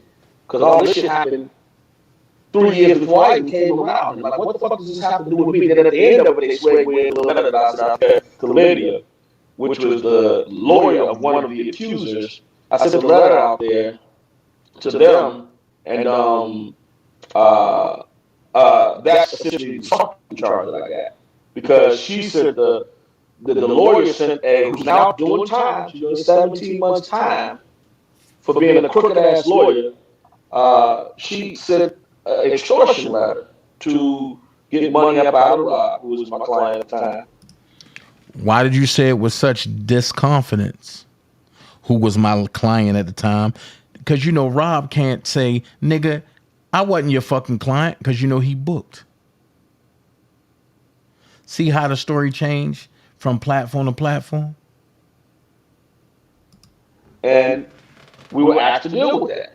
You know, and the person she represented wanted out of it anyway. They wanted out of it. So we sent the letter. Oh, Faith wanted out of it, huh? Prima, that's exactly why they can't take you. Because you wasn't going with that bull crap. But let's finish. The back explaining, this is why you shot the case. That's the one that I pranced around with.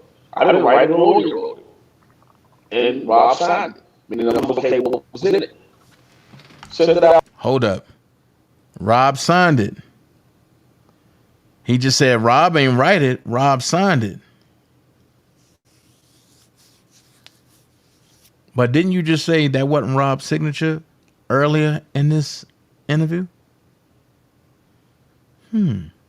Let's go. Out there, that's essentially the stalking charge. So I'm reading this indictment like, what the fuck? You got 5 pages of shit that ain't got nothing to do with it. It's a paragraph. So they're trying to paint this picture that I was the one that led all these employees, which they get all this shit from 2012 to 2010 to 20 whatever it was. I didn't come into 2018. So why am I being mentioned in the same sentence with all that shit when I wasn't even around when all that shit happened? It don't even make no sense.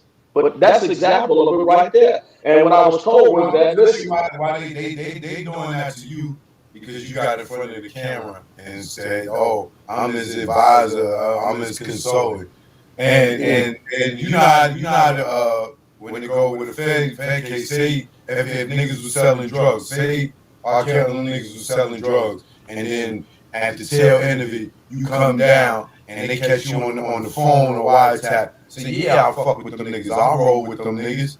Bam! That just puts you right in their shit. It's that simple. So it's 2 parts to that. Let me explain them both, because this has come up a lot. So one, I had already been thrown into the mix long before that by Clarice and Savages, as Tasha K stated that in the interview that she did. The reason she went after me so bad because she had got all this reports from this manipulated information that the Savages and the Clarice gave her, saying that I was this big gangster and all this shit. So that's the same. Wait. Time out. That lie ain't gonna go that way. You was working with the Clarice and the Savages together. Y'all was trying to create a scheme to extort Robert. You told Tim Savage to come up with some type of story and go to TMZ and they'll pay you for it. And to go directly to your contact, Don Russell. Then you said, I got the Clarice on board.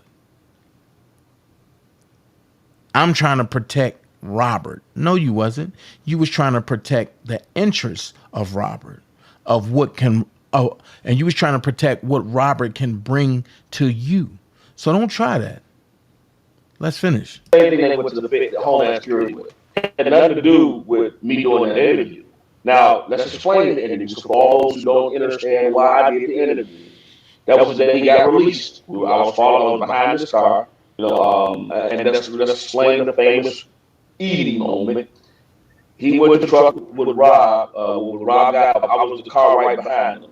And right in front of that was a Sprinter. I was in the blue right behind him. I was on this hill the whole time we did the O.J. Simpson moment with the cameras and shit, and paparazzi following us. So I'm on the phone with Bug the whole time, which is Rob's uncle. And when Edie went up to the car. Stop it. Now you understand why Rob's uncle have been implicated in a lot of this stuff. Pay attention. Everything you saying now, Don Russell, you told the feds. Pay attention. We didn't get back in my car because Rob, the Bug's gonna let that motherfucker ride you. That's as simple as that was. So I followed him. At Booking.com, we don't limbo.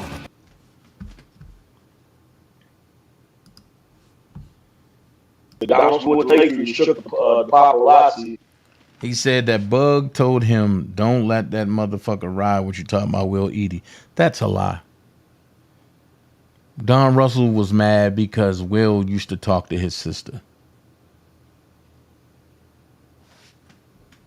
Then we went to McDonald's, we ate, then we went over to the cigar bar. We get to the cigar bar, it's none but paparazzi out there. And I had a guy, had told me to meet me over there. I said, nigga, hit this camera. And I want you to stand out here with these motherfuckers all night and hear everything that they saying so we can know what the fuck they up to. So I had a guy planted in there, listening, giving me a play-by-play on the cell phone, telling me what the fuck they was up to. So one thing they kept talking about was there was some young women up in there. So let's fast forward inside the place. We in Biggs. We on top floor. People celebrating. We got all this old shit. I said, okay. I say, shit. There was two young women over there, and that drink was metallic. That's what it was. They had a bottle of metallic. I'm looking, I'm like, damn. I've never seen any black women up in Biggs. Never seen that. So I'm looking like, what the fuck they doing here? It was weird. So he just telling me they trying to catch pictures of him, you know, with some young girls. In my mind, I'm like, they trying to set him up. That's what I thought. So I left. Went outside, and I started laughing. I said, hey, y'all, joke's on y'all. We snuck him out the back door. He gone. And they like, come on, nah, this is bullshit. We know he's in it. I said, he's gone. I'm leaving. Y'all can watch me get in my car and leave. And that's when the question came out. His manager, give us something, say something to us. And I went on to say what I had to say. And what I specifically was trying to iterate to them was, one, there's a lot of shit going on. Yeah, there was tapes found. But what if y'all specifically remember, if you recall, what I said was, well, back in those days, he was advised to take all of his sexual encounters. That's when Mike Tyson had just got his case and all that other shit. And people remember that if he could only prove what was in the room, he would have been okay. So that's exactly what I said in that interview. I'm like, you know, recording his sex sessions was to prove what happened in the room. And the next question that they asked, they didn't edit this right. They cut that shit off, and I was like, well, shit, it was a lot of them. He had a lot of fucking sex. And essentially, more than me and you probably would. So that's why I was like, well, he probably does need to see a freak. He don't need to be going to no fucking jail. A lot of people don't have a lot of sex. He just has a lot more than that person. And that's as simple as that was. That was the intention right there. But I wasn't walking out there expecting to be interviewed. I gave them something so they would be satisfied enough, see me get in my car and leave. That was it. I didn't go there to have no press moment or none of that kind of shit. So that's exactly, but it was one of those things when you caught up in there, you got 1,000 fucking cameras surrounding you, and either they're going to stand there and wait all night, or they're going to see this nigga who the only motherfucker Rob rocking with, when he leave, obviously he got Rob got to be gone because he leaving. And that's what happened. When I left, they all coughed. That's what happened. Nothing else got reported outside Big when he left. Why do you feel he have a sex problem? That's what they built him for. First of all, let's address the obvious.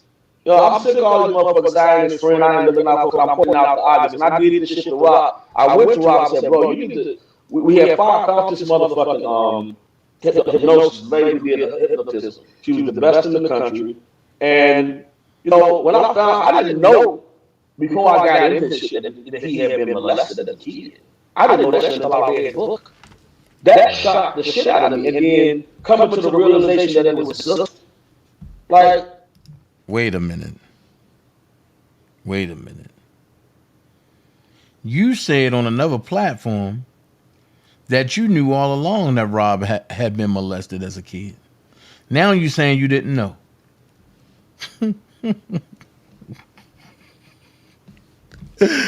Oh my God! Like, you know what?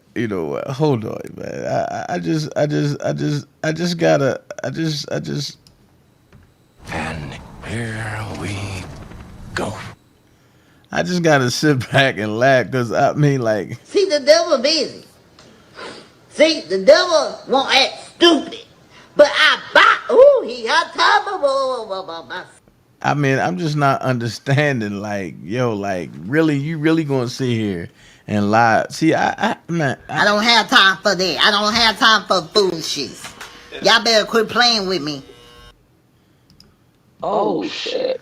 So now I'm thinking when I'm going through all these pharmaceuticals, all this shit collapsing on me, everybody else knew this shit too. So they got forcing this sex on this nigga, putting it in front of us like a nigga that do crack. You put crack in front of him. You think he's not gonna do crack? Fuck yeah, he's gonna take a line. So I'm peeping this shit and I'm putting it together. Oh, that was the missing element. Okay, they know who got a sex.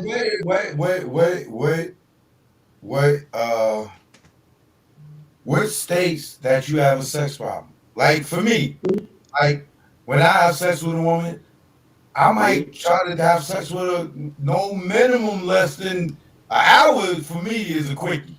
You know, I'm trying to have sex Hey, for Nita. 3 hours. You know what I'm saying? And I might try to do that 3 times in a day. Does that make me a sex junkie? Or do I know how to fucking please women? Well, I mean, did you have 5 women in the room at the same time? If I could, I would. I wish I could. And I go from room to room? get my 5 women to agree to sleep with me.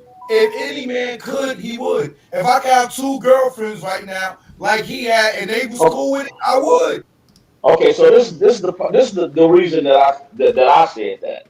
I don't have that kind of life. 1, 2, not nowhere close to it. You probably me different. But when you start hearing this, hey, listen, a lot of women make beauty's in the eye of the beholder. So whoever may think that's true, some women may think I'm a handsome nigga. I don't know. You know, I ain't putting no words in nobody's mouth. But the bottom line is this, man. That's people listen to Rob's music, and I'm a fan of his music. You know, and when you hear about from the women some of the women who don't feel badly about it,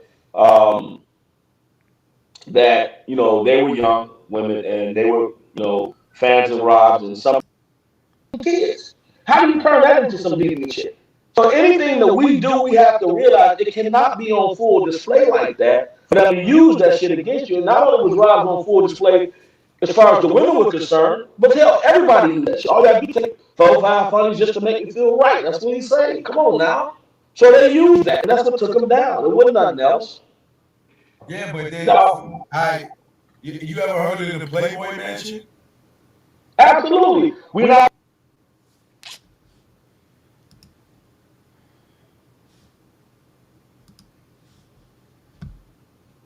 Because there's another one shit for the bunch of going through. We talking about humans. Listen, that man, the one Hefner, he was idolized. We're not talking about them. Now if you want to talk about idolized, huh? R. Kelly's idolized. What's the same again? You want to? R. Kelly is idolized.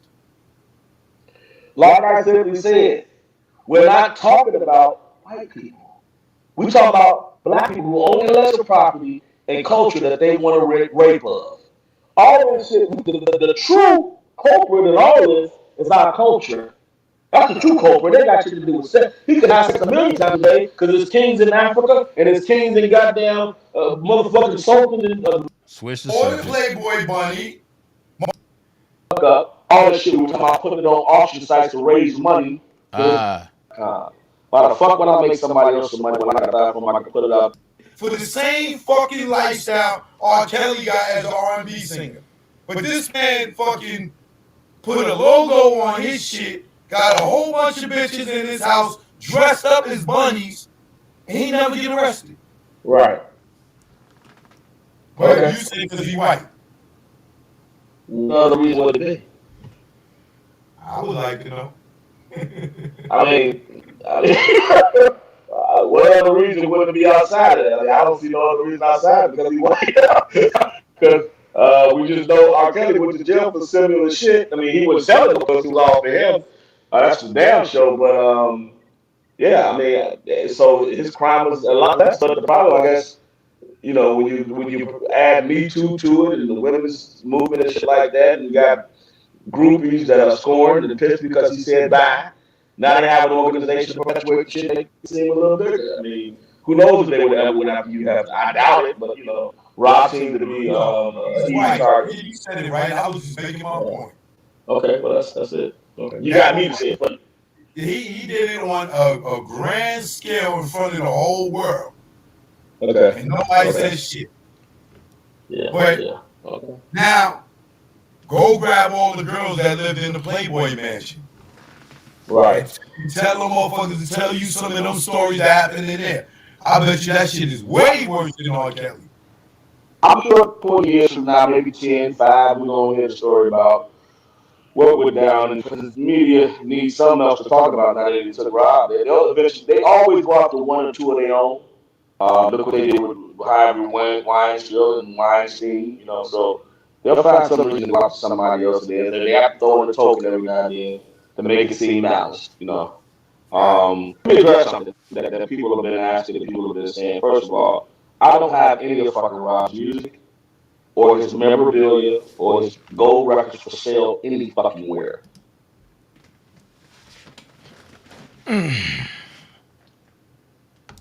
Did y'all just hear that? I'm gonna play it again. Why the fuck would I make somebody else some money when I got that from? I can put it out there on them. Give my point. Okay, well that's it. You got me said. He did it on a grand scale in front of the whole world. Okay. And nobody said shit. Yeah. But Yeah. Okay. now, go grab all the girls that lived in the Playboy Mansion. Right. And tell them motherfuckers to tell you some of those stories that happened in there. I bet you that shit is way worse than R. Kelly. I'm sure 40 years from now, maybe 10, 5, we're going to hear the story about what went down, and because the media needs something else to talk about now that they took Rob. They'll eventually, they always go after one or two of their own. Look what they did with Harvey Weinstein and Weinstein, you know. So they'll find some reason to go after somebody else. They have to throw in a token every now and then to make it seem balanced, you know. Let me address something that people have been asking, that people have been saying. First of all, I don't have any of fucking Rob's music or his memorabilia or his gold records for sale any fucking where. If I was going to put shit out there, I would put it on my platform, NBuild.com. Why the fuck would I make somebody else some money when I got a platform I can put it out there on my own? I'm not about that shit. I'm about making sure we keep. Okay. So you don't have none of Rob's music or nothing for sale, huh? Okay. He got about 3,000 followers. How did he go from doing shit on his cell phone to having a whole podcast set up? Right. How did he do that? Right, and then he go say everything he got it from the firm. Boy, the firm wasn't even out long enough, nigga. You been scamming since last year. The fuck you talking? Exactly. He been scamming motherfuckers since the beginning. That's how he got them girls out of their money that he brought down to the meat rob. He was bringing people in the meat rob and charging them with $700 from a pop. He would get you up on a rob. He been using Rob for fucking longer. All this shit about somebody. I'm putting Rob's music out. I'm making that public. I'm telling you this right now. I'm putting his music, his videos for paying. People, we need for profit. With $700 from a pop, he would get you up on a rob. He been using Rob for fucking longer. All this shit about somebody. I'm putting Rob's music out. I'm making that public. I'm telling you this right now. I'm putting his music, his videos for paying. People, we need for profit. We need money for them to go towards the real defense. We have 3 different high and powerful. He was bringing people in the meat rob and charging them with $700 from a pop. He would get you up on a rob. He been using Rob for fucking longer. All this shit about somebody. I'm putting Rob's music out. I'm making that public. I'm telling you this right now. I'm putting his music, his videos for paying. People, we need for profit. We need money for them to go towards the real defense. We have. He been using Rob for fucking longer. All this shit about somebody. I'm putting Rob's music out. I'm making that public. I'm telling you this right now. I'm putting his music, his videos for paying. People, we need for profit. We need money for them to go towards the real defense. We have 3 different high and powerful law firms that are ready to take Rob's case.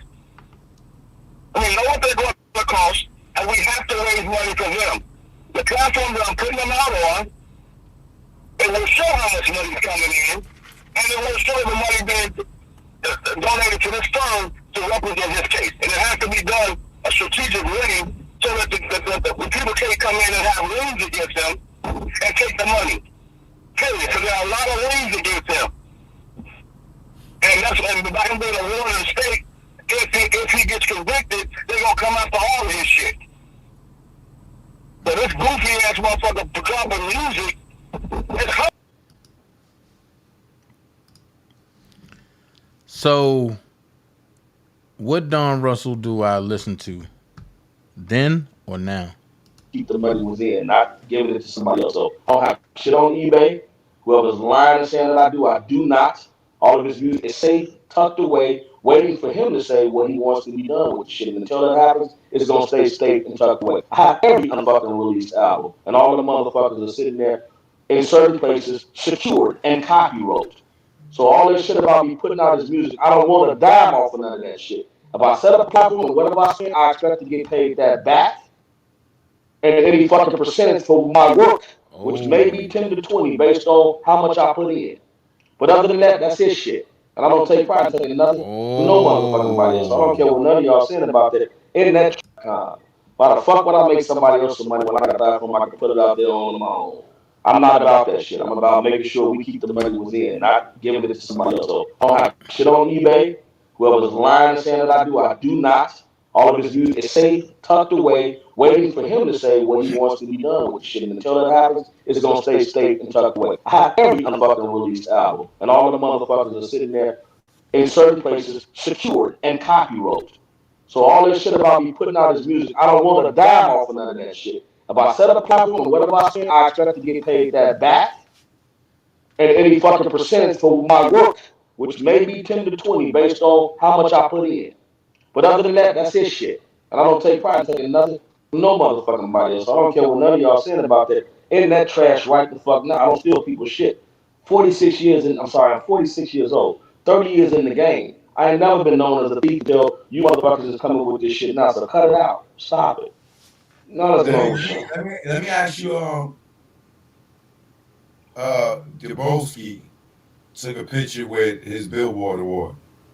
He said you let him take a picture with it. He pulled it out of a pillowcase with a bunch of other shit that you had in there. I know the most is a lying motherfucker. I had this right here. This award is still sitting in my house to this day, and it's gonna sit here. That's one. That's the other one, and that's a picture of my brother. That's it. That's all I got as far as memorabilia. If I gave me a box, I recently gave that to Kerry because Kerry didn't have shit of his own brother. So I gave it to Kerry and said, "Man, this is from your brother. Keep it." It was a real expensive fucking watch. I gave it to Kerry, and that was it. I ain't got no bag full of shit. I got masters in music. The masters can't fit in no fucking bag. It takes a truck to move them, and the music is on the drive. So I don't know what the fuck else the boss he's talking about. He's lying. But go ahead. But he had a picture with it. You let him take a picture with it? I just showed him. Oh, yeah. Some people say that I'm not denying that. I'm not denying that I got those. He buried it in his backyard. No, it was at the warehouse when we took the fucking stuff out of there, and I said, you know, I'm gonna just keep two of these as a keepsake. So what, man? I didn't steal shit. I had permission to be in there. Robert blocked the fuck up. All that shit we were talking about putting it on auction sites to raise money for his defense. So what the fuck is the problem? I mean, you know, nobody's saying that I stole shit but knuckleheads. Keith is the one that was in there with me. Trust me, he got a ton of shit too. So cut all that shit out about somebody stole something. We were tasked to handle certain things after he got fucked up, and that's what we're doing. It's no chance that I got his intellectual property and he got his power of attorney. You don't give everything to one person. If I get caught and I got power of attorney and intellectual property, mission fucked up. But as long as one of us are good, mission straight. Period. Right.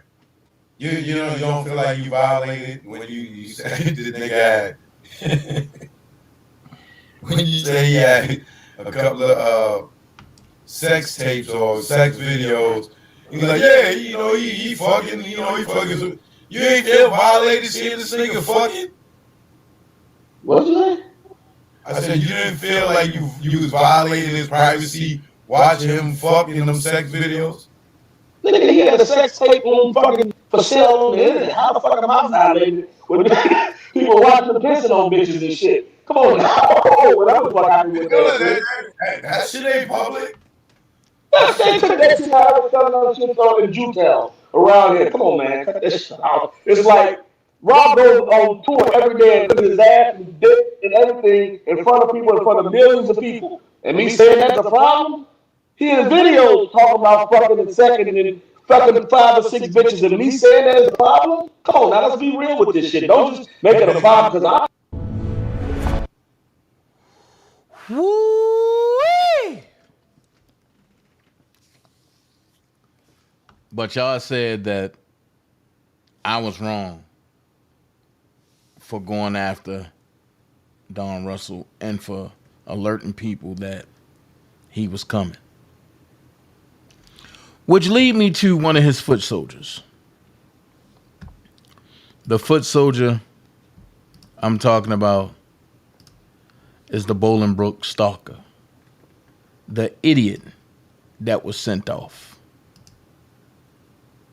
The idiot that was sent off. Now, his whole goal was he wanted to be in front of R. Kelly. He wanted to be around R. Kelly, and he wanted his name to be everywhere and bright lights and all of this. Well, as of 20 minutes ago, he have now made it to the state of Wisconsin. And this is what's being said in Wisconsin. It says, breaking, R. Kelly superfan Christopher Dabolsky Gunn has been arrested in Chicago on federal charges alleging he threatened victims after the singer's trial and promised to storm the U.S. Attorney's Office in New York. Gunn lives in Bolingbrook. He was arrested on Saturday and has a removal hearing in Chicago's federal court this afternoon, where he'll be ordered to appear on the charges in Brooklyn. Crazy. But more importantly, he have a write-up as well, right? And the write-up that he have is alleging another person. Is singling out another person in this write-up. Now, this write-up here is talking about a super fan, right? But they're also saying the people who aided to keep Robert in jail, right? So let's go here. Since then, Kelly supporters and detractors have devoted countless hours of Facebook, YouTube, Twitter, and Instagram perusing every last detail of the singer's life and the charges against him. A Bureau of Prisons official is suspected of accessing Kelly's emails and phone calls while in custody and leaking them to a different YouTube personality. When a South suburban woman posted Kelly's $1 million bail in Cook County case in February 2019, she instantly became a hot topic of conversation, with some bloggers on social media calling for a boycott of the restaurant she owns, while others wrongly identified her as the operator of a Southside daycare. As the trial unfolded in New York last fall, one blogger who posts under the name Infamous Sylvia used actors to read aloud from the trial transcript, creating what she billed as a role reenactment. So pretty much what she's saying is that she she charged people to come and see the role reenactment of people who really couldn't read, and that they were actors because it was a shame that grown people really couldn't read.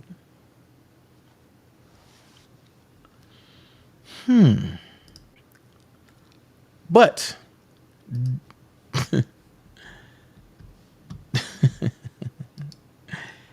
as of a few minutes ago that just came to me, Debo have a message for his people.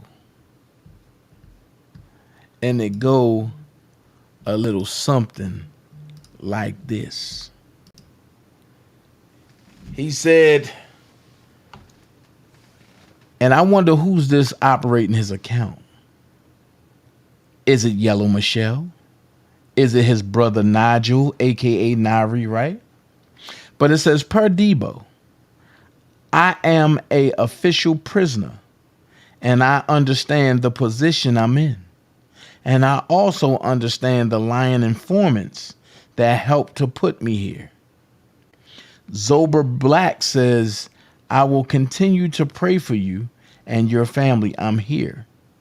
But I'm starting to believe that this is a Twitter account, right? And today is the 28th at 11:58 a.m. So I wonder, is this from Sharon Monet as well? So it could be any of the people. It's been too many people that hands could be involved as to operating this. But I get it. They trying to keep the buzz alive. No more buzz from this channel for that guy, other than I said I was going to read your indictment. I said I was going to be the one to read your full indictment. Okay. Well, since I said it, everybody go get some juice. Go get a snack, your lunch. Go grab it, because what I'm about to do is plain and simple. I'm about to read the indictment of Christopher Dabowski Gunn. Check this out. Where you at? Where you at? Come on back to the chitty chat chat.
Peacemaking, underrated, and rights taken, crimes increasing.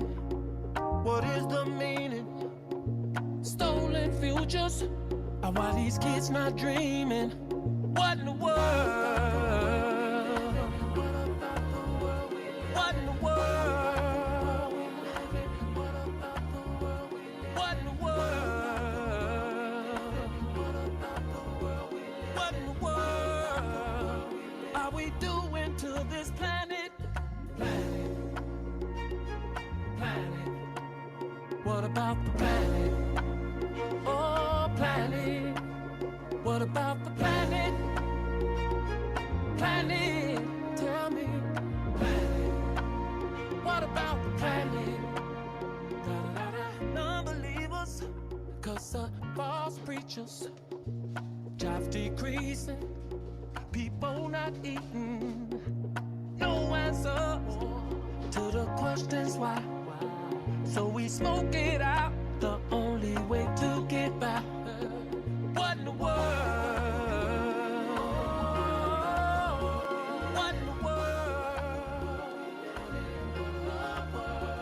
What in the world? What in the world are we doing to this planet? Planet, planet. What about the planet? Oh, planet. What about the planet? Planet, tell me. Planet. What about the planet? The world is on my shoulder. I can't keep my head up. Life is full of drama, and it ain't getting no better. Police fighting people, people fighting police. Every time I look up, children dying on the TV. What in the world? What in the world? What in the world? What are we doing? My God, what in the world? Gotta be a better way.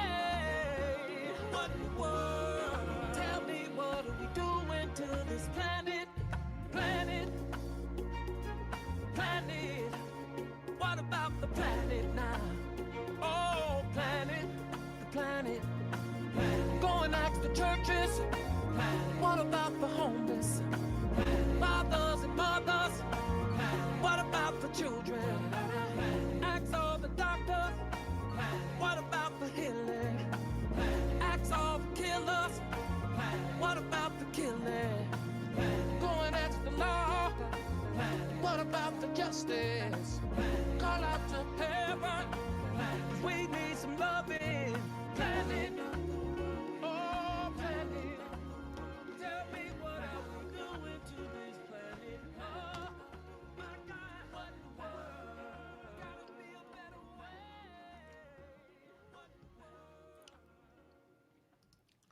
What are we doing to this planet?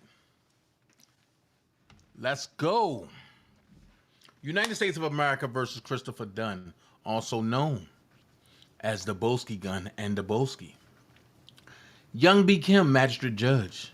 Case number 22CR327. Affidavit and removal proceeding. I, Elliot Wild, appearing telephonically before United States Magistrate Judge Young B. Kim, and being duly sworn on oath, state that as a federal law enforcement officer, I have been informed that Christopher Gunn, also known as the Boski gun and the Boski, has been charged by complaint in the Eastern District of New York with the following criminal offense: a threat transmitted in interstate commerce in violation of Title 18 USC Section 875C. A copy of the complaint and arrest warrant are attached. Elliot Wild, Special Agent, Homeland Security Investigations. They always say, watch what you ask for, because you tried to get me set up on some fake charge allegations. But that's not the way it went. That's not the way it go. So this right here is the application for leave to file document under seal. Complaint. Got a document number. Submitted by Department of Justice. Name Olodobon Olanian. United States Attorney Office, Eastern District, New York.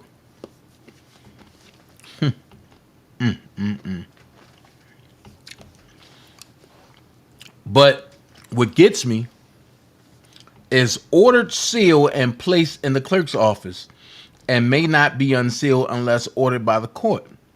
62522. The person that did this name was Robert Levi.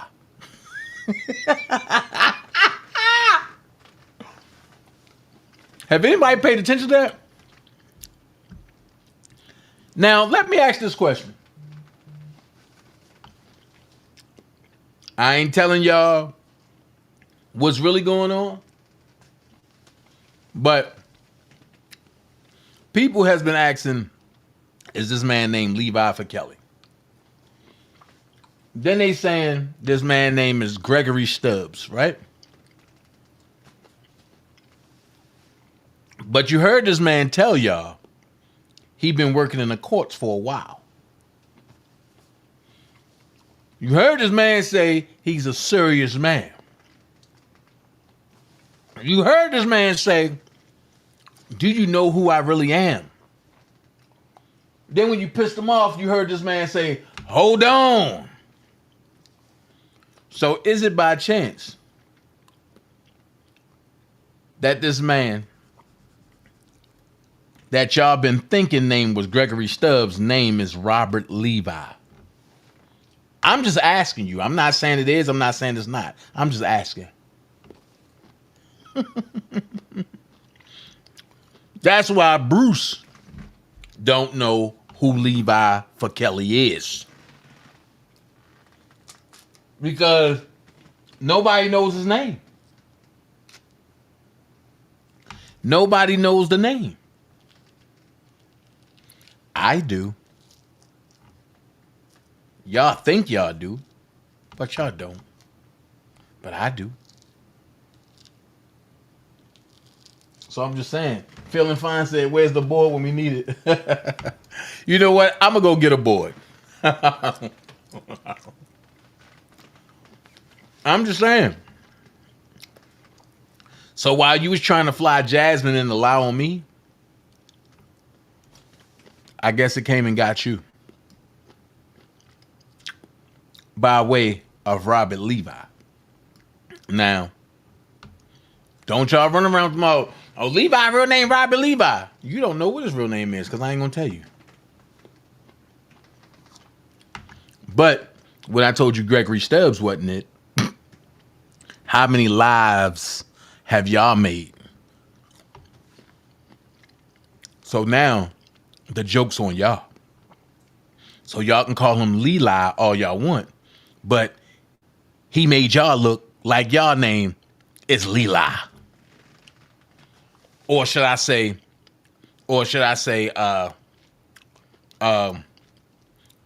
Chatla.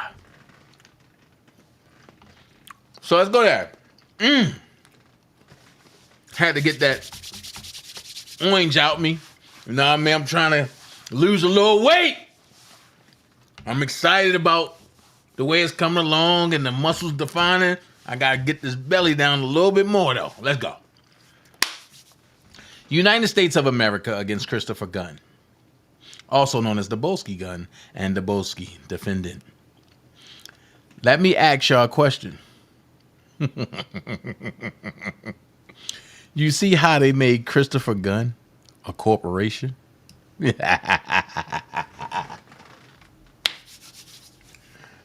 I'm just saying. I take pleasure in looking at this.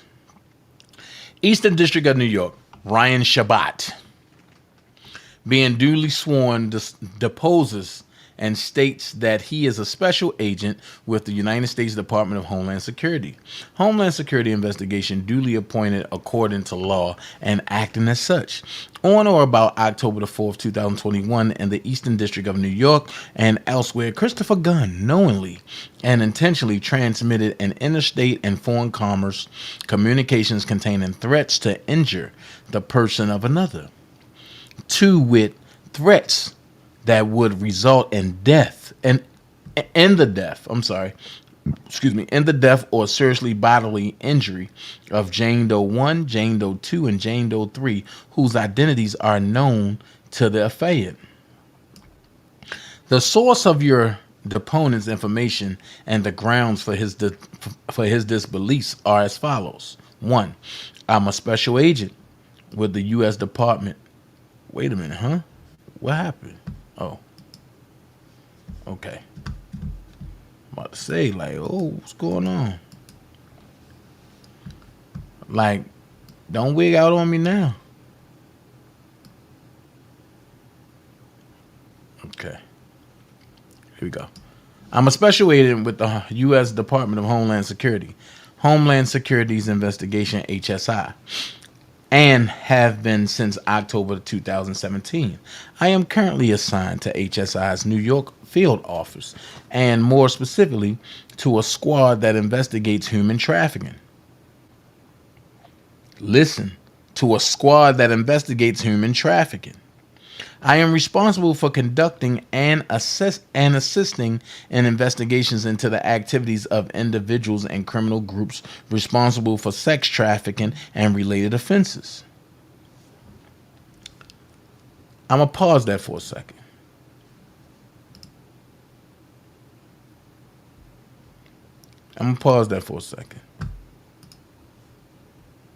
And I'm going to pull up something. To get started, download the Google Home app. Okay, Google, stop. Your Google Home isn't set up yet. To get started, download the Google Home app on a phone or tablet.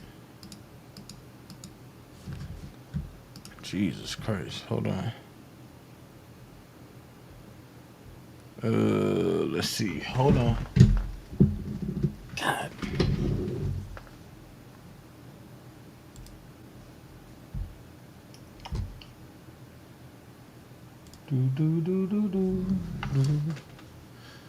Because I want y'all to see this.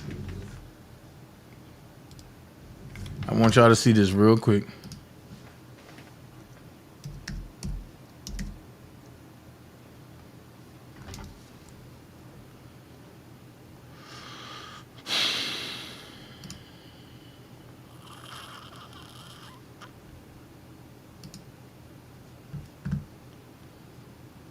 put that right there. Hold on, I want y'all to see this real quick. Hold on. Send.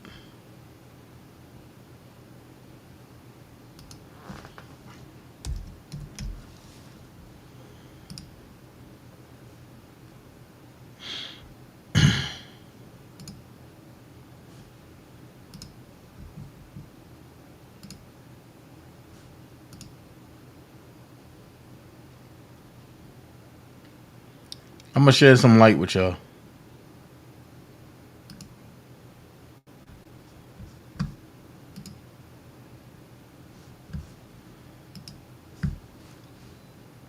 As I set this up real quick.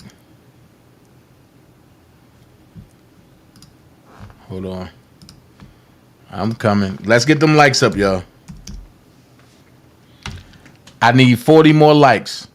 Anything after that is a plus. I need 40 more likes.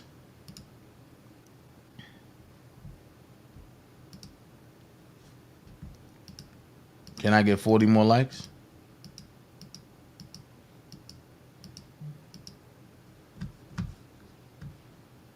I just need 40 more likes. Come on. Y'all can do it. 40 more likes.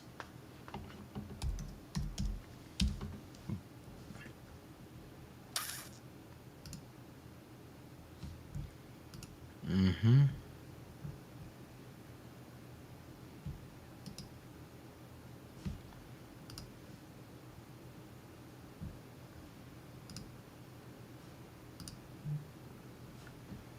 Forty more likes. Come on.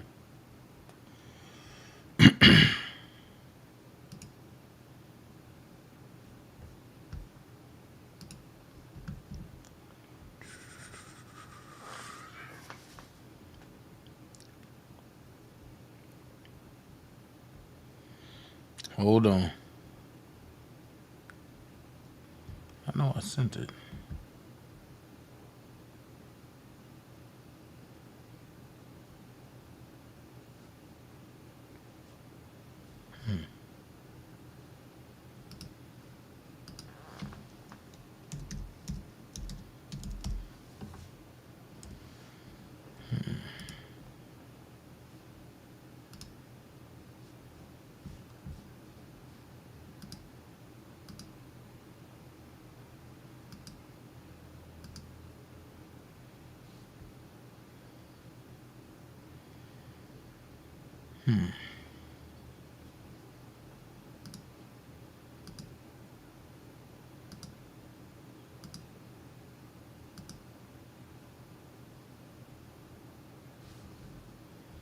Here it is. Oh.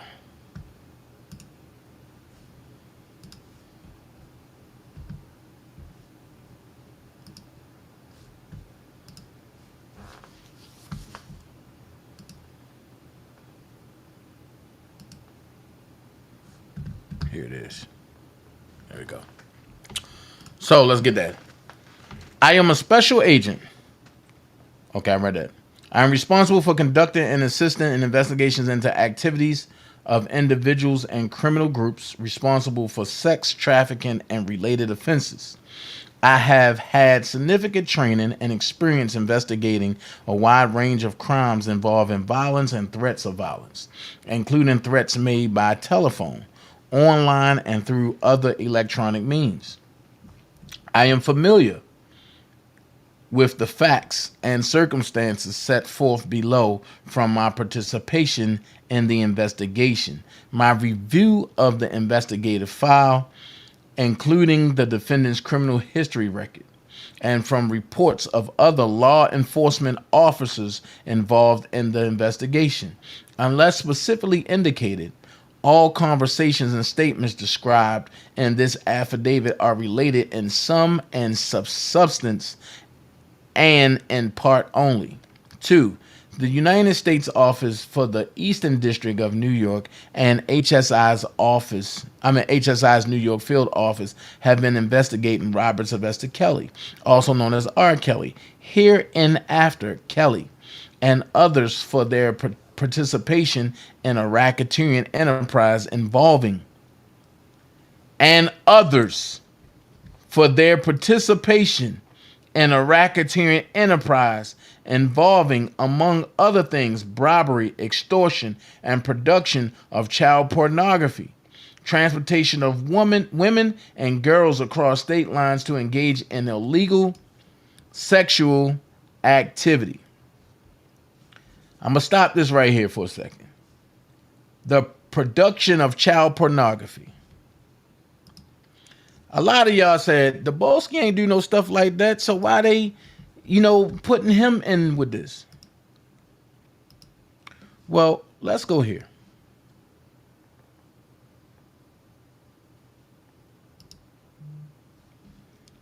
Let's go here.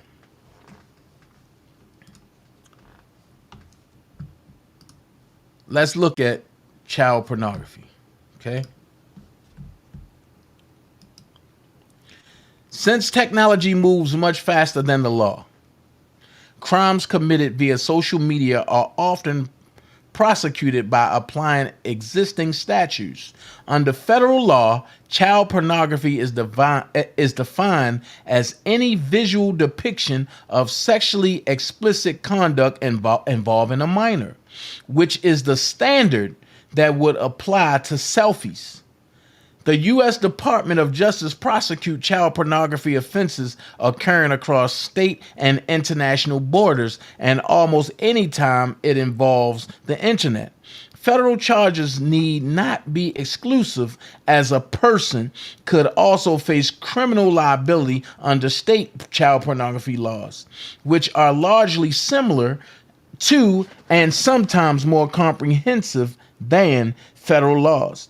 Many states further define elements of the crime, such as what constitutes sexually explicit conduct or to who is considered a minor.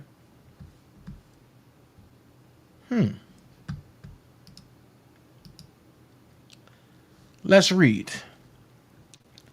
Under Section 1470 of Title 18 United States Code, convicted offenders face fines and imprisonment for up to 10 years. Right? Okay.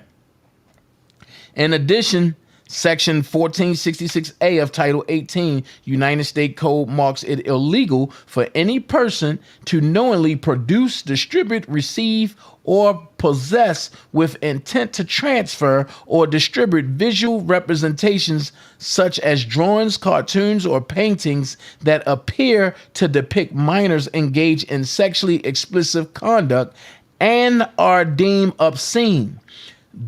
This statute offers an alternative two-pronged test for obscenity with a lower threshold than the Miller test.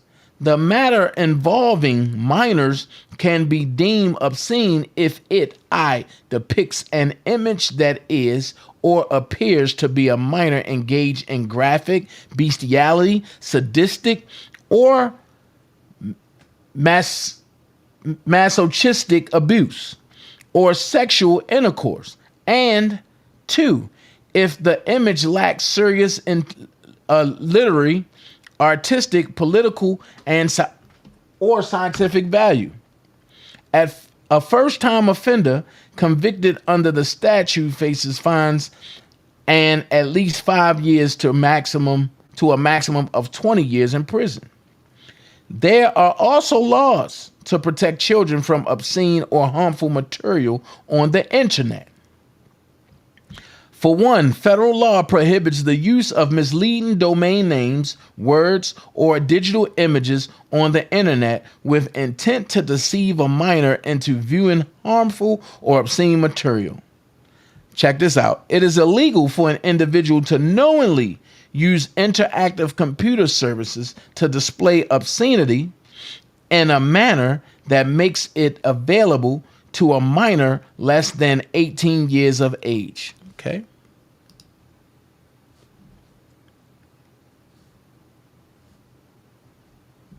Let's go here. Okay. So Not only have he done all those things, right? But let's look at obscenity on a minor. Okay? Let's look at obscenity on a minor. For one, when he took prima donna's son, and did what he did to her son. Secondly, when he played with mine. I told you, there's nothing I won't do for mine. So as others tried to say I did this, well, this is obscenity. This is definitely nudity and obscenity, as well as what's the word I'm looking for? As well, he knowingly used interactive computer services to display obscenity in a manner that it makes it available to a minor less than 18 years old. Now watch this. How many minors watch YouTube? He put this on his community wall. Here's another one. And he knowingly knew he's doing, because he said, now run on the net and beg for sympathy from subscribers, which you never seen me do. Here we go again. Here we go again.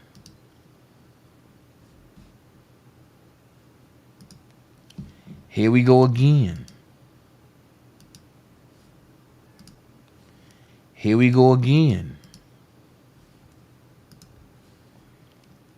Here we go again. With the hashtag 30 rounds. So with people talking about, oh, he talking about walking the block of a protest. No. We ain't talking about walking no block of no protest.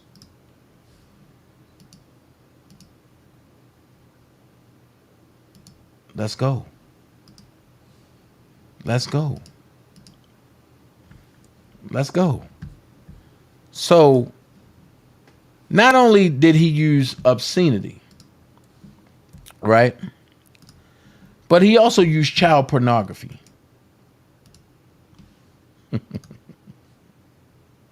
I know people were like, no, he didn't. You lying and this and this and this. Okay. Well, if I'm lying, here's your proof. And child pornography, what they say? Hold on. They said child pornography is any visual depiction of sexually explicit conduct involving a minor. So let this be told and let this be said. What is this? What is this? Hashtag dickhead, right? This is a dildo, right? This is the Boski, right? And this is my son, right? That's under the age of 4 years old. So while all y'all motherfuckers running talking about some, oh, the Boski, how much is his bail? This and this and this and this. The worst thing you can do is bail him out. Because my whole goal for going to New York tomorrow was not just for the sentencing, but I was going to make it wonderful and grand. That was my goal. That was my end goal. To really make sure a person never walks again. So while y'all out there talking about he didn't do this, he didn't do that, I just gave you reasons why. Don't let me go and pull up the stalking stuff that he did on Prima Donna and others. So while people talking about, oh, the Boski, he didn't deserve that, man, fuck him and everything he came in on. And fuck everybody that side with him. That's my stance. I've never bit my tongue and I ain't gonna start now. That shit hurt. So, there's some more coming down the pipe other than him threatening. I told you. When you play with me, you got to know how to play it. Because I play it very well. And when I said Queen Sheen Fishy is next, I mean that. Along with Sylvia. I mean that. Because when I finish this live, I'm going to make a call. Sylvia's in New York. Okay. Let's see. Let's see how far this goes. I'm not playing no games with nobody. And I'm not going to go back and forth. I'm going to just make your life wonderful. Happy 4th of July. You played with me, now I'm going to play with you.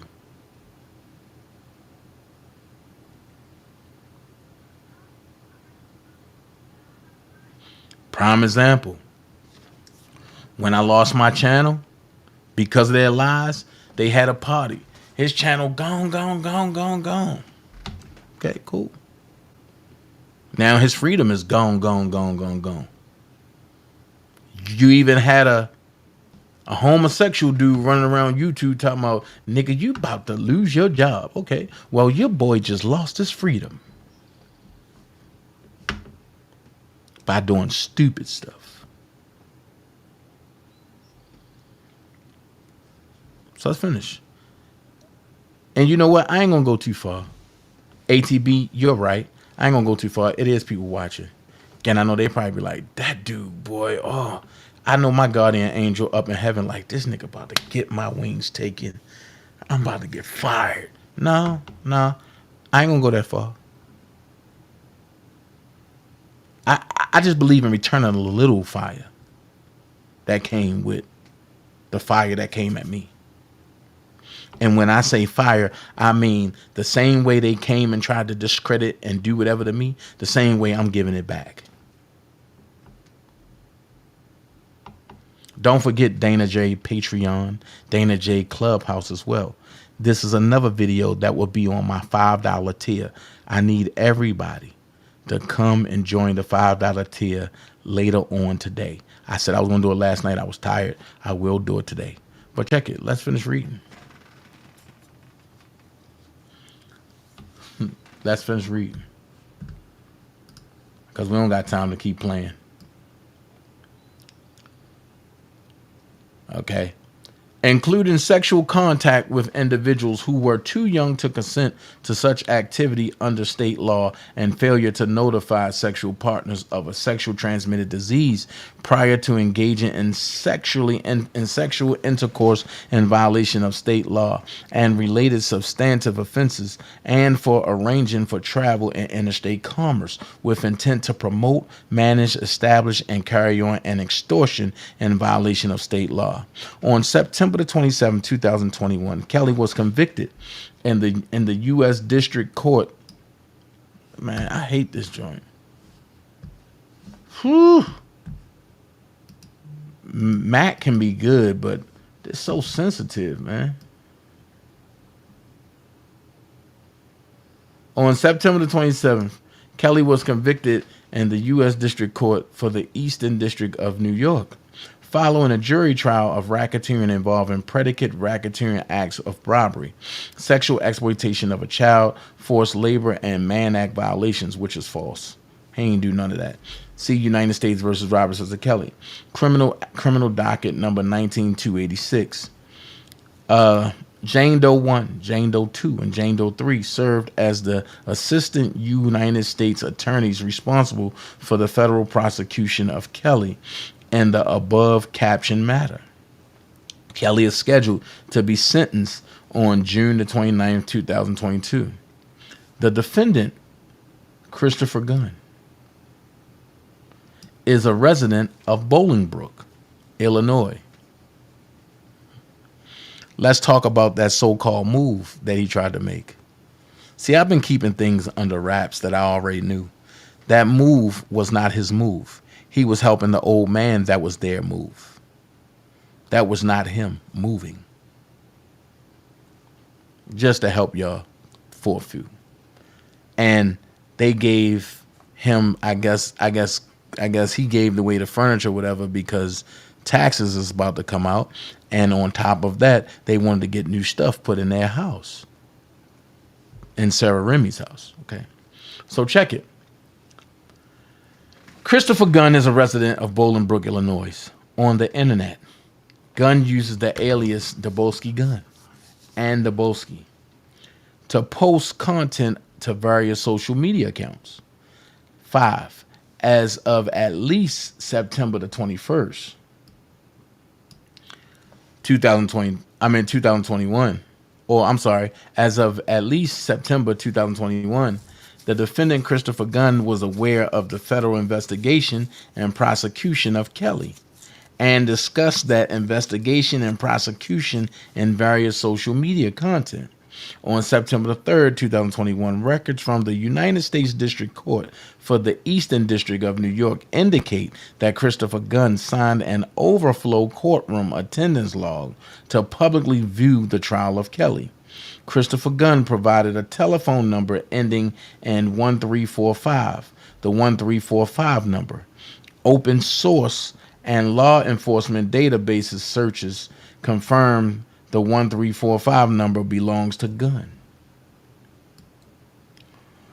On or about October the 4th, 2021, the defendant Christopher Gunn narrated a video titled Get Real Familiar. The video, which was live streamed on YouTube on the Dabolski Gunn YouTube account, which belongs to Gunn, the video features a male voice, the male voice, who, for the reasons stated below, I have identified as Gunn. Okay. Relating the following message. I want y'all to get real familiar with this building. I'm about to pull up and show to you. I'm going to show you exactly where we're going to be going. And we're going to get real familiar with this building.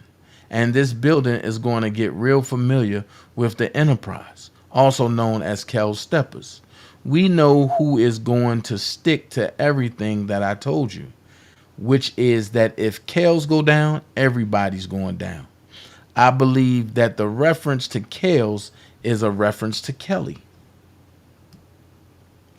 Approximately 2 minutes into the video, the defendant Christopher Gunn states, in sum and substance and in relevant part, you see this building right here? That building is located right outside of the courthouse where R. Kelly was being prosecuted at. It's the first building on the corner. That is the United States Federal Prosecution Office. Gunn then displays a photograph of a location on Cademan Plaza, East in Brooklyn, New York. The photograph, which I know to be the United States Attorney's Office for the Eastern District of New York, a Google search box, which reads U.S. Attorney Eastern District New York Office, is displayed in the video above the photograph. In the video, while the photograph is on the screen, the defendant Christopher Gunn states in sum and substance and in relevant part, that's where they at. That's where they work at. We're going to storm their office. We're going to storm their office. The transcripts contained in this affidavit are in draft form and are subject to revision. Moreover, the entirety of each expert has not been transcribed. Hey, look, I got 117 in here. Can I get some more likes? Come on. They office. We're going to storm Jane Doe 1, Jane Doe 2, and Jane Doe 3. We're going to storm the office. The defendant Christopher Gunn further states, if you ain't got the stomach for the shit we about to do, I'm asking you that you just bail out. Shortly after, Gunn shares a video containing a scene from the 1991 crime drama movie Boys in the Hood. In the scene, 4 males ride in a vehicle. One of the males begins to load a firearm, and one of the males asks to be let out of the vehicle. Run, Ricky, run! The sound of a gunshot being fired can be heard. Individual 1, whose identity is known to me and who has known the defendant Christopher Gunn for several years, has reviewed the video and identified the male voice as Gunn. In addition, I have reviewed the video and wait a minute, I'm stuck at something. Individual one, whose identity is known to me and who has known the defendant, Christopher Gunn, for several years. I know who that is. Has reviewed the video and identified the male voice as Gunn. In addition, I have reviewed the video and other publicly available social media video postings made by Gunn, and Gunn's voice as captured in other publicly available social media video postings closely resembles the male voice captured in the video. Additionally, the video depicts a profile photograph of Gunn and the Duboski Gunn username, which Gunn has publicly identified as his own. Furthermore, law enforcement analysis of Gunn's social media accounts have identified information, which I believe, based on my training, experience, and participation in this investigation, to be reference to Gunn's affiliation with the Kelly case. For example, on or about April the 15th, 2022, Gunn narrated a YouTube live video titled R. Kelly Propaganda Part 46. Who is Ann Donnelly and What's Up with Nature Boy Cash Out? On the Duboski Gunn YouTube account, the video includes the hashtags hashtag Free R. Kelly, hashtag Ann Donnelly, and hashtag Cal Steppers. I believe that Ann Donnelly and Ann Donnelly to be references to United States District Judge Ann M. Donnelly, who presided over Kelly's trial. Now stop that right there. Government, don't you try to say that Robert told Duboski to go do this shit and then try to use that on him. No, this have nothing to do with Robert. This is everything on him. Duboski done did this shit, and his puppeteer, Don Russell, has put him up to do this shit. I'm telling you that now, so that way y'all know, and my video will stay up, so that way y'all can see exactly what it is. If anything happened to my video, I know what's going on from that point on. 11. On or about June the 24th, 2022, the defendant Christopher Gunn posted the following message using his Duboski Gunn YouTube account. Hashtag the Enterprise. I have a spot for us all. Sick. To link during the trial, see you there. A YouTube user's comments, cool, free R. Kelly. And another YouTuber user comments, in sum and substance and in part, man, please free Robert Sylvester Kelly, aka R. Kelly. Based on my training, experience, and participation in this investigation, as well as the timing and context of this conversation, I believe Gunn is one referencing Kelly supporters, the Enterprise, R. Kelly, Robert Sylvester Kelly, aka R. Kelly. What have I told y'all?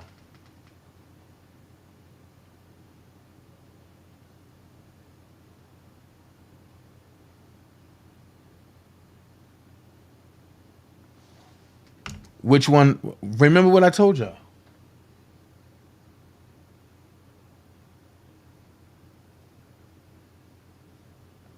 What did I tell y'all? Lady Tech, I'm about to get to that. What did I tell y'all? This is crazy.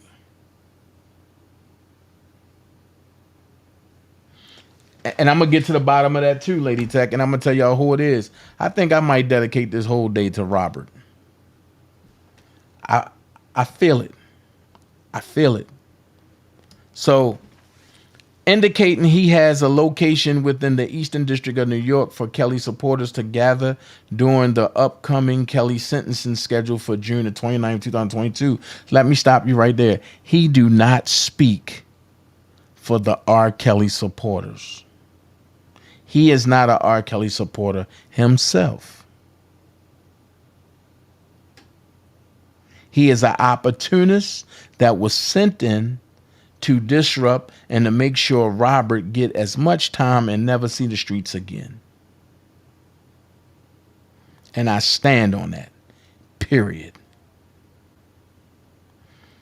And 3, declaring that he will be present in the Eastern District of New York at that time. See you there. And an analysis of records from Square Inc., managers of mobile payment application Cash App, reveals approximately 8 transactions between February 26, 2021 and June the 1st, 2022. Me and Skylife had this argument last night, which when it come out, she's going to say, damn, Dana, you was right. How you know? I can't tell you how I know. Just know that I know. Which, based on the investigation to date, indicates the defendant, Christopher Gunn, engaged in the sale of firearm ammunition in relation to the Kelly matter. Now, Robert don't know nothing about this dude selling firearm on his behalf. I will say that. And I will testify nothing but the truth. That Robert do not know this guy. This dude is a fucking lunatic. And I will say it just like that on the stand. For example, on or about February 26, 2021, a Cash App user paid Gunn $20 for 30 rounds on the haters. For 30 rounds on the haters. Okay. On or about August 22, 2021, a Cash App user paid Gunn $20 for 30 rounds. Free R. Kelly. On or about June the 1st, 2022, a Cash App user paid Gunn $15 for 30 rounds. Based on my training experience and participation in this investigation, I believe the reference to rounds to be a reference to firearm ammunition. Here we go. Wherefore, your deponent respectfully requests an arrest warrant. Oh, Jesus. See, here we go. So sensitive.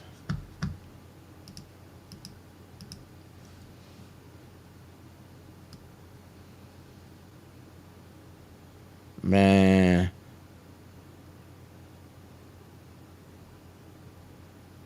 Okay.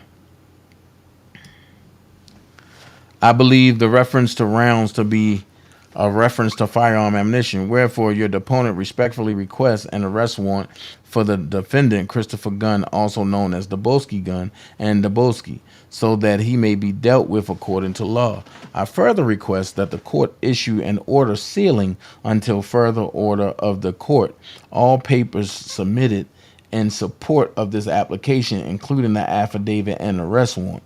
Based upon my training and experience, I have learned that criminals actively search for criminal affidavits and arrest warrants via the internet.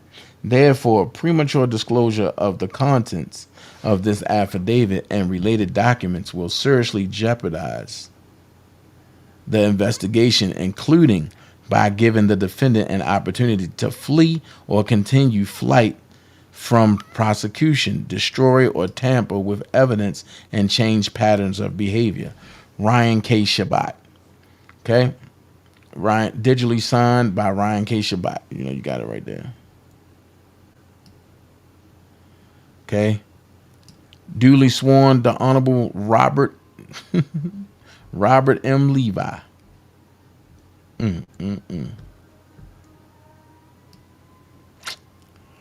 I'm just saying. Okay, here's the arrest warrant. United States of America, Christopher Dunn, to any authorized law enforcement officer, you are commanded to arrest and bring before a United States magistrate judge without unnecessary delay Christopher Gunn, also known as Dubosky Gunn and Dubosky, who is accused of an offense or violation based on the following document filed with the court: complaint.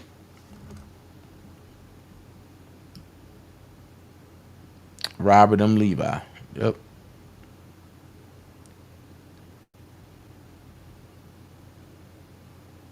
So there you have it. And once again, Robert did not have that man to do none of that.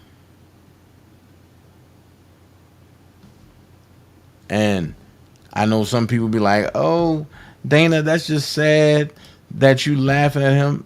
I'm not gloating and I'm not laughing. I'm just making a statement. And I'm just saying it is what it is. This is what he asked for. This is what happened. And one thing for sure, two things for certain. You said go live then, the Enterprise. That's how it works. Bozo's your main channel, gone. So this is what I'm going to say. Daboski, go live. That's the Dream Team's work.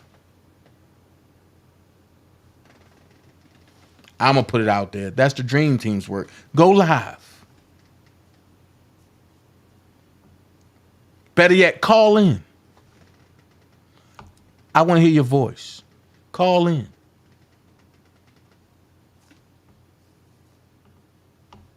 Until then, the government, you lied on Robert Kelly. And it pissed me off. Y'all said that Robert was married to Aaliyah, right? Y'all said that Robert did all this crazy stuff to Aaliyah, right?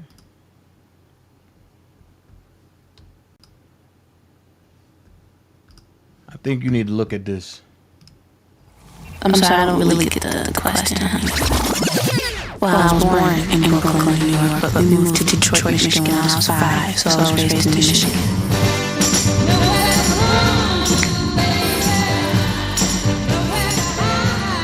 It's a laid-back city, just like myself, but Detroit is definitely the bomb. I have the Wizard album, and I remember when I was younger, I would take the album in my room and play Home over and over again, and I learned it, and I remember singing it for the first time to my parents, and they loved it, and that was a song I sang a lot.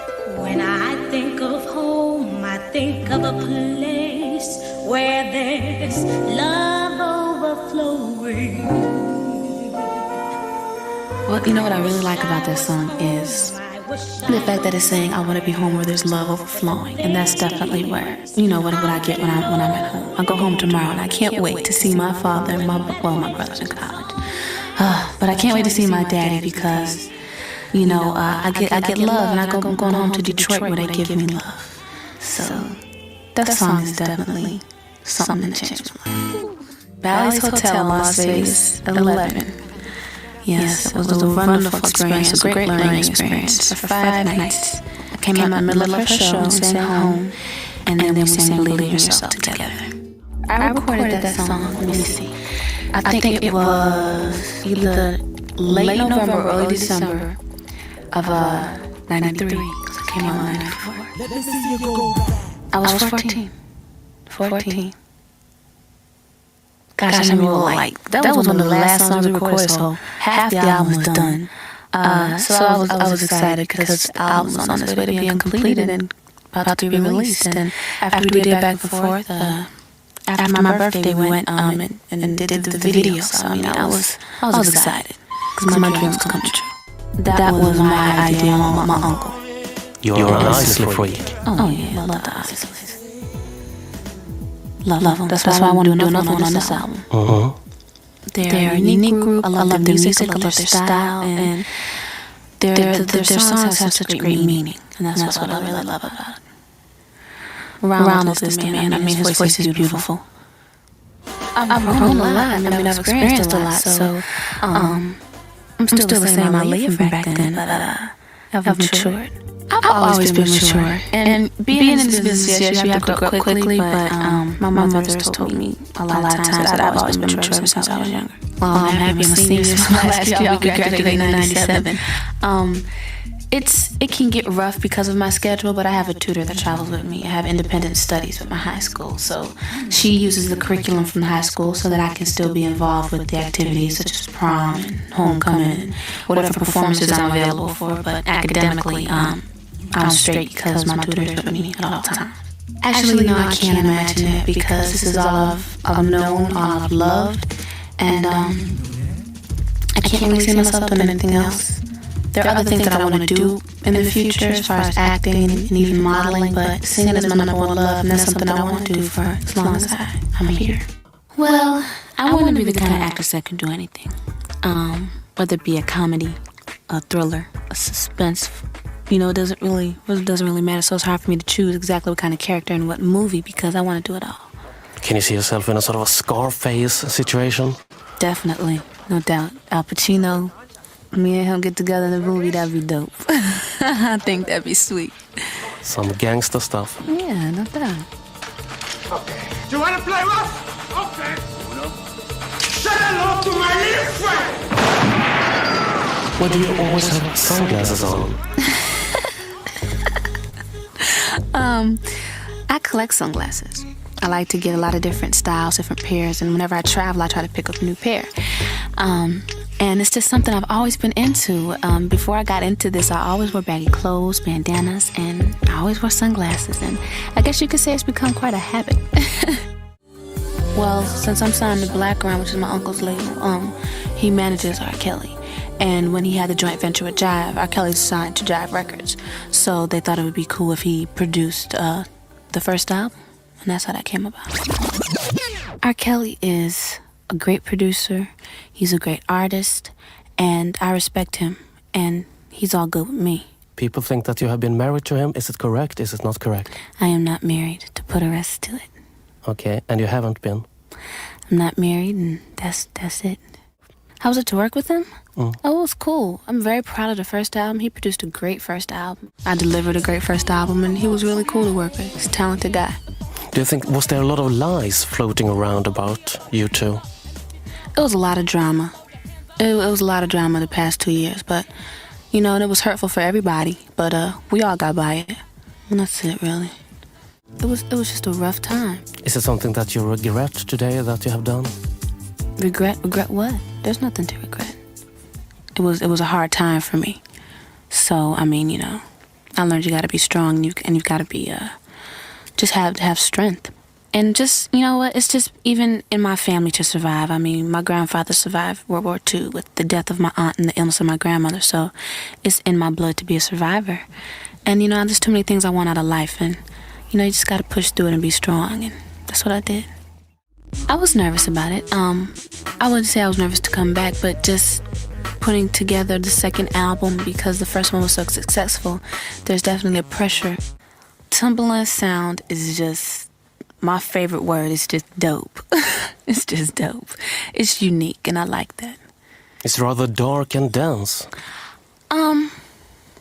Somewhat. Some of his stuff is like for Beats for the Street does have a very dark and kind of futuristic sound to it, but then you have the outro that he's rapping on, and to me that has more of an up feeling. He's very versatile.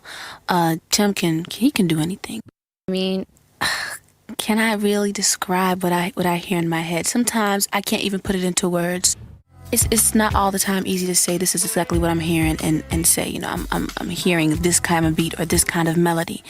Sometimes you just have to feel it, and that's what's important when you hook up with a producer, that they understand what you're feeling and vibing with. It's not all the time easy to say exactly what you feel.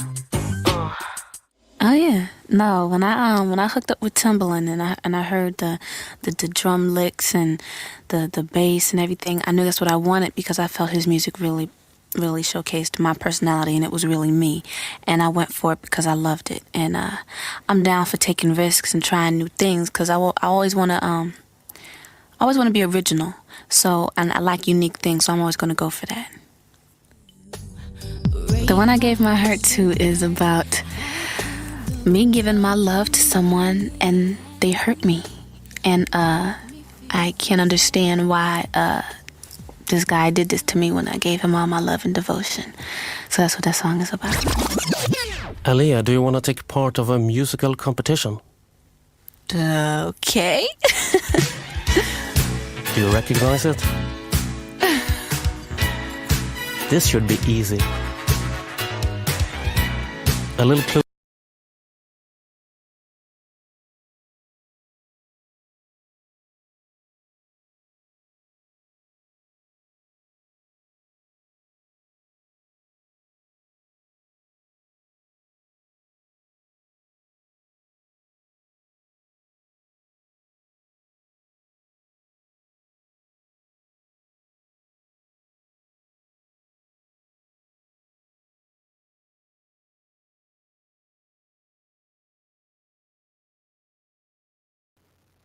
Check. Can you hear me?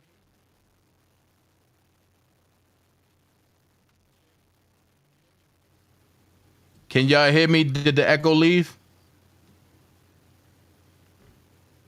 Can y'all hear me? Did the echo leave? Can y'all hear me? Did the echo leave? Is that it's early 80s. Early 80s. But she is still with us, for sure.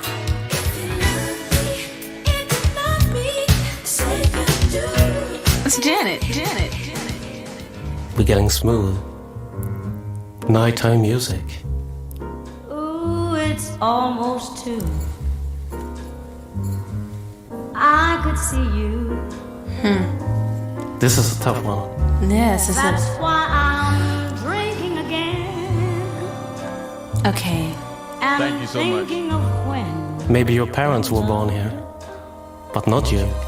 Can you give me a hint? Because I have some ideas, but I don't want to say. Can you give me a hint? Well, she died in the mid-60s. Died in the mid-60s? And wishing that you were here. One of the great voices. And it's not Billy as you hear, of course.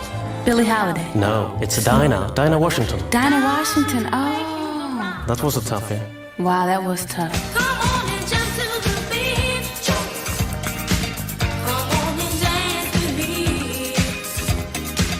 She is the Aaliyah of 1980. Really?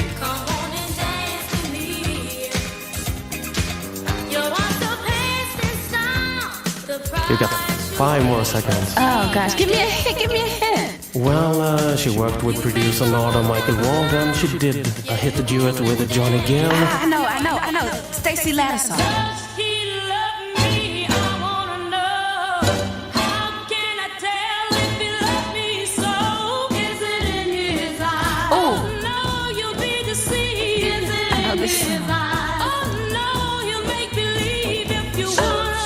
She made her first recording in Chicago way back. Is it?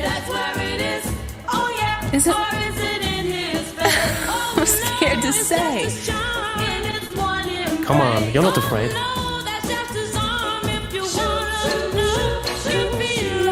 It's from 64. I'm gonna go for it. It's not Martha. No, but you got one more guess. And we're gonna bring it out and put it on a bootleg, of course. Oh, you are the worst.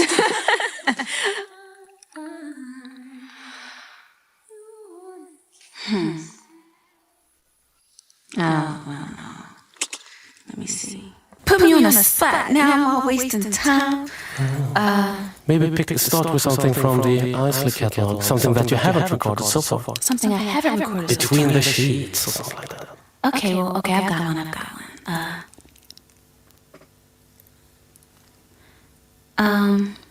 Is love behind me? Though I need you to satisfy me, destiny will prove to divide me. For you're a part of me. I feel the love within you. Your beauty lies deep within you, touching me when you feel the need to become as one with me. So let me down easy. If ever you were to leave, my love, Let me down, he say, for all I know is you. I go home tomorrow. I leave in the morning. Okay. Back to Detroit. Back to Detroit. Yeah. Back home. Keep up the funk. I will. I will. I will. I will. I will.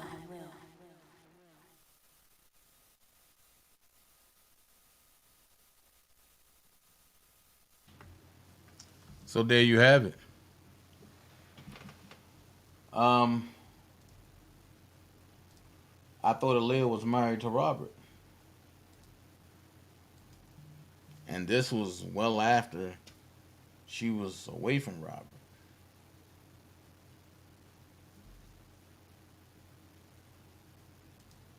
This was during her time that she was with Dane. So you think if anything would have been going on or happened, that it would have came out, right? Mm.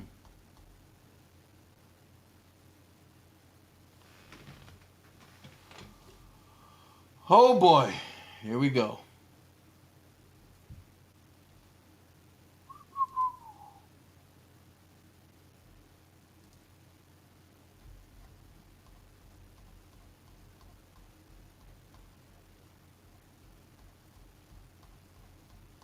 Document 311 under seal by the government. 312 under seal.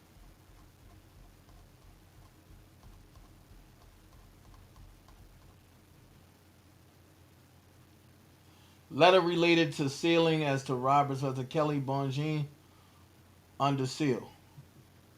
It dropped yesterday. This letter by the government.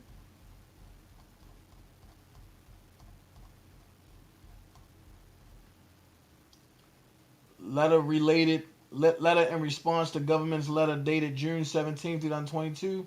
Restitution as to Roberts vs. Kelly, Ms. Bongine, under seal. Letter providing the government's proposed redactions to the defendant's supplement sentencing submission as to Roberts vs. Kelly. Attachments Exhibit 1 and beyond, under seal.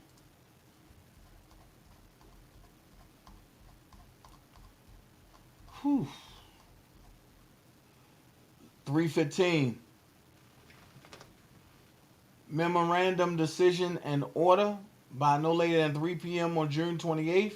The defendant is directed to file on the docket unsealed redacted versions of ECF numbers 3061, 3062, 3063, and 3064 that incorporate the government's proposed redactions at ECF numbers 314.1, 314.2, 314.3, and 314.4. The defendant may file his 12-page main sentencing memorandum, ECF number 306, with the limited redactions that his counsel proposed via email, as the court finds that those redactions comport with the principles discussed herein, and thus are justified.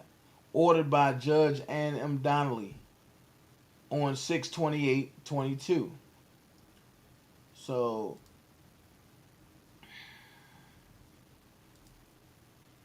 I got so used to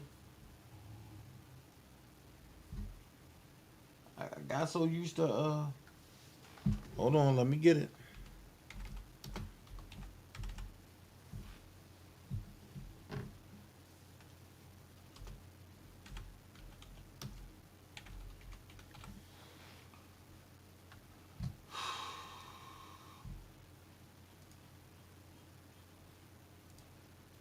Let's get that out the way.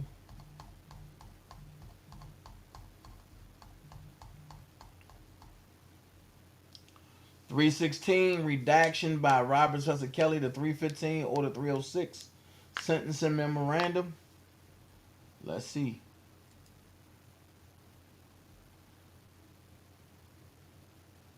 Oh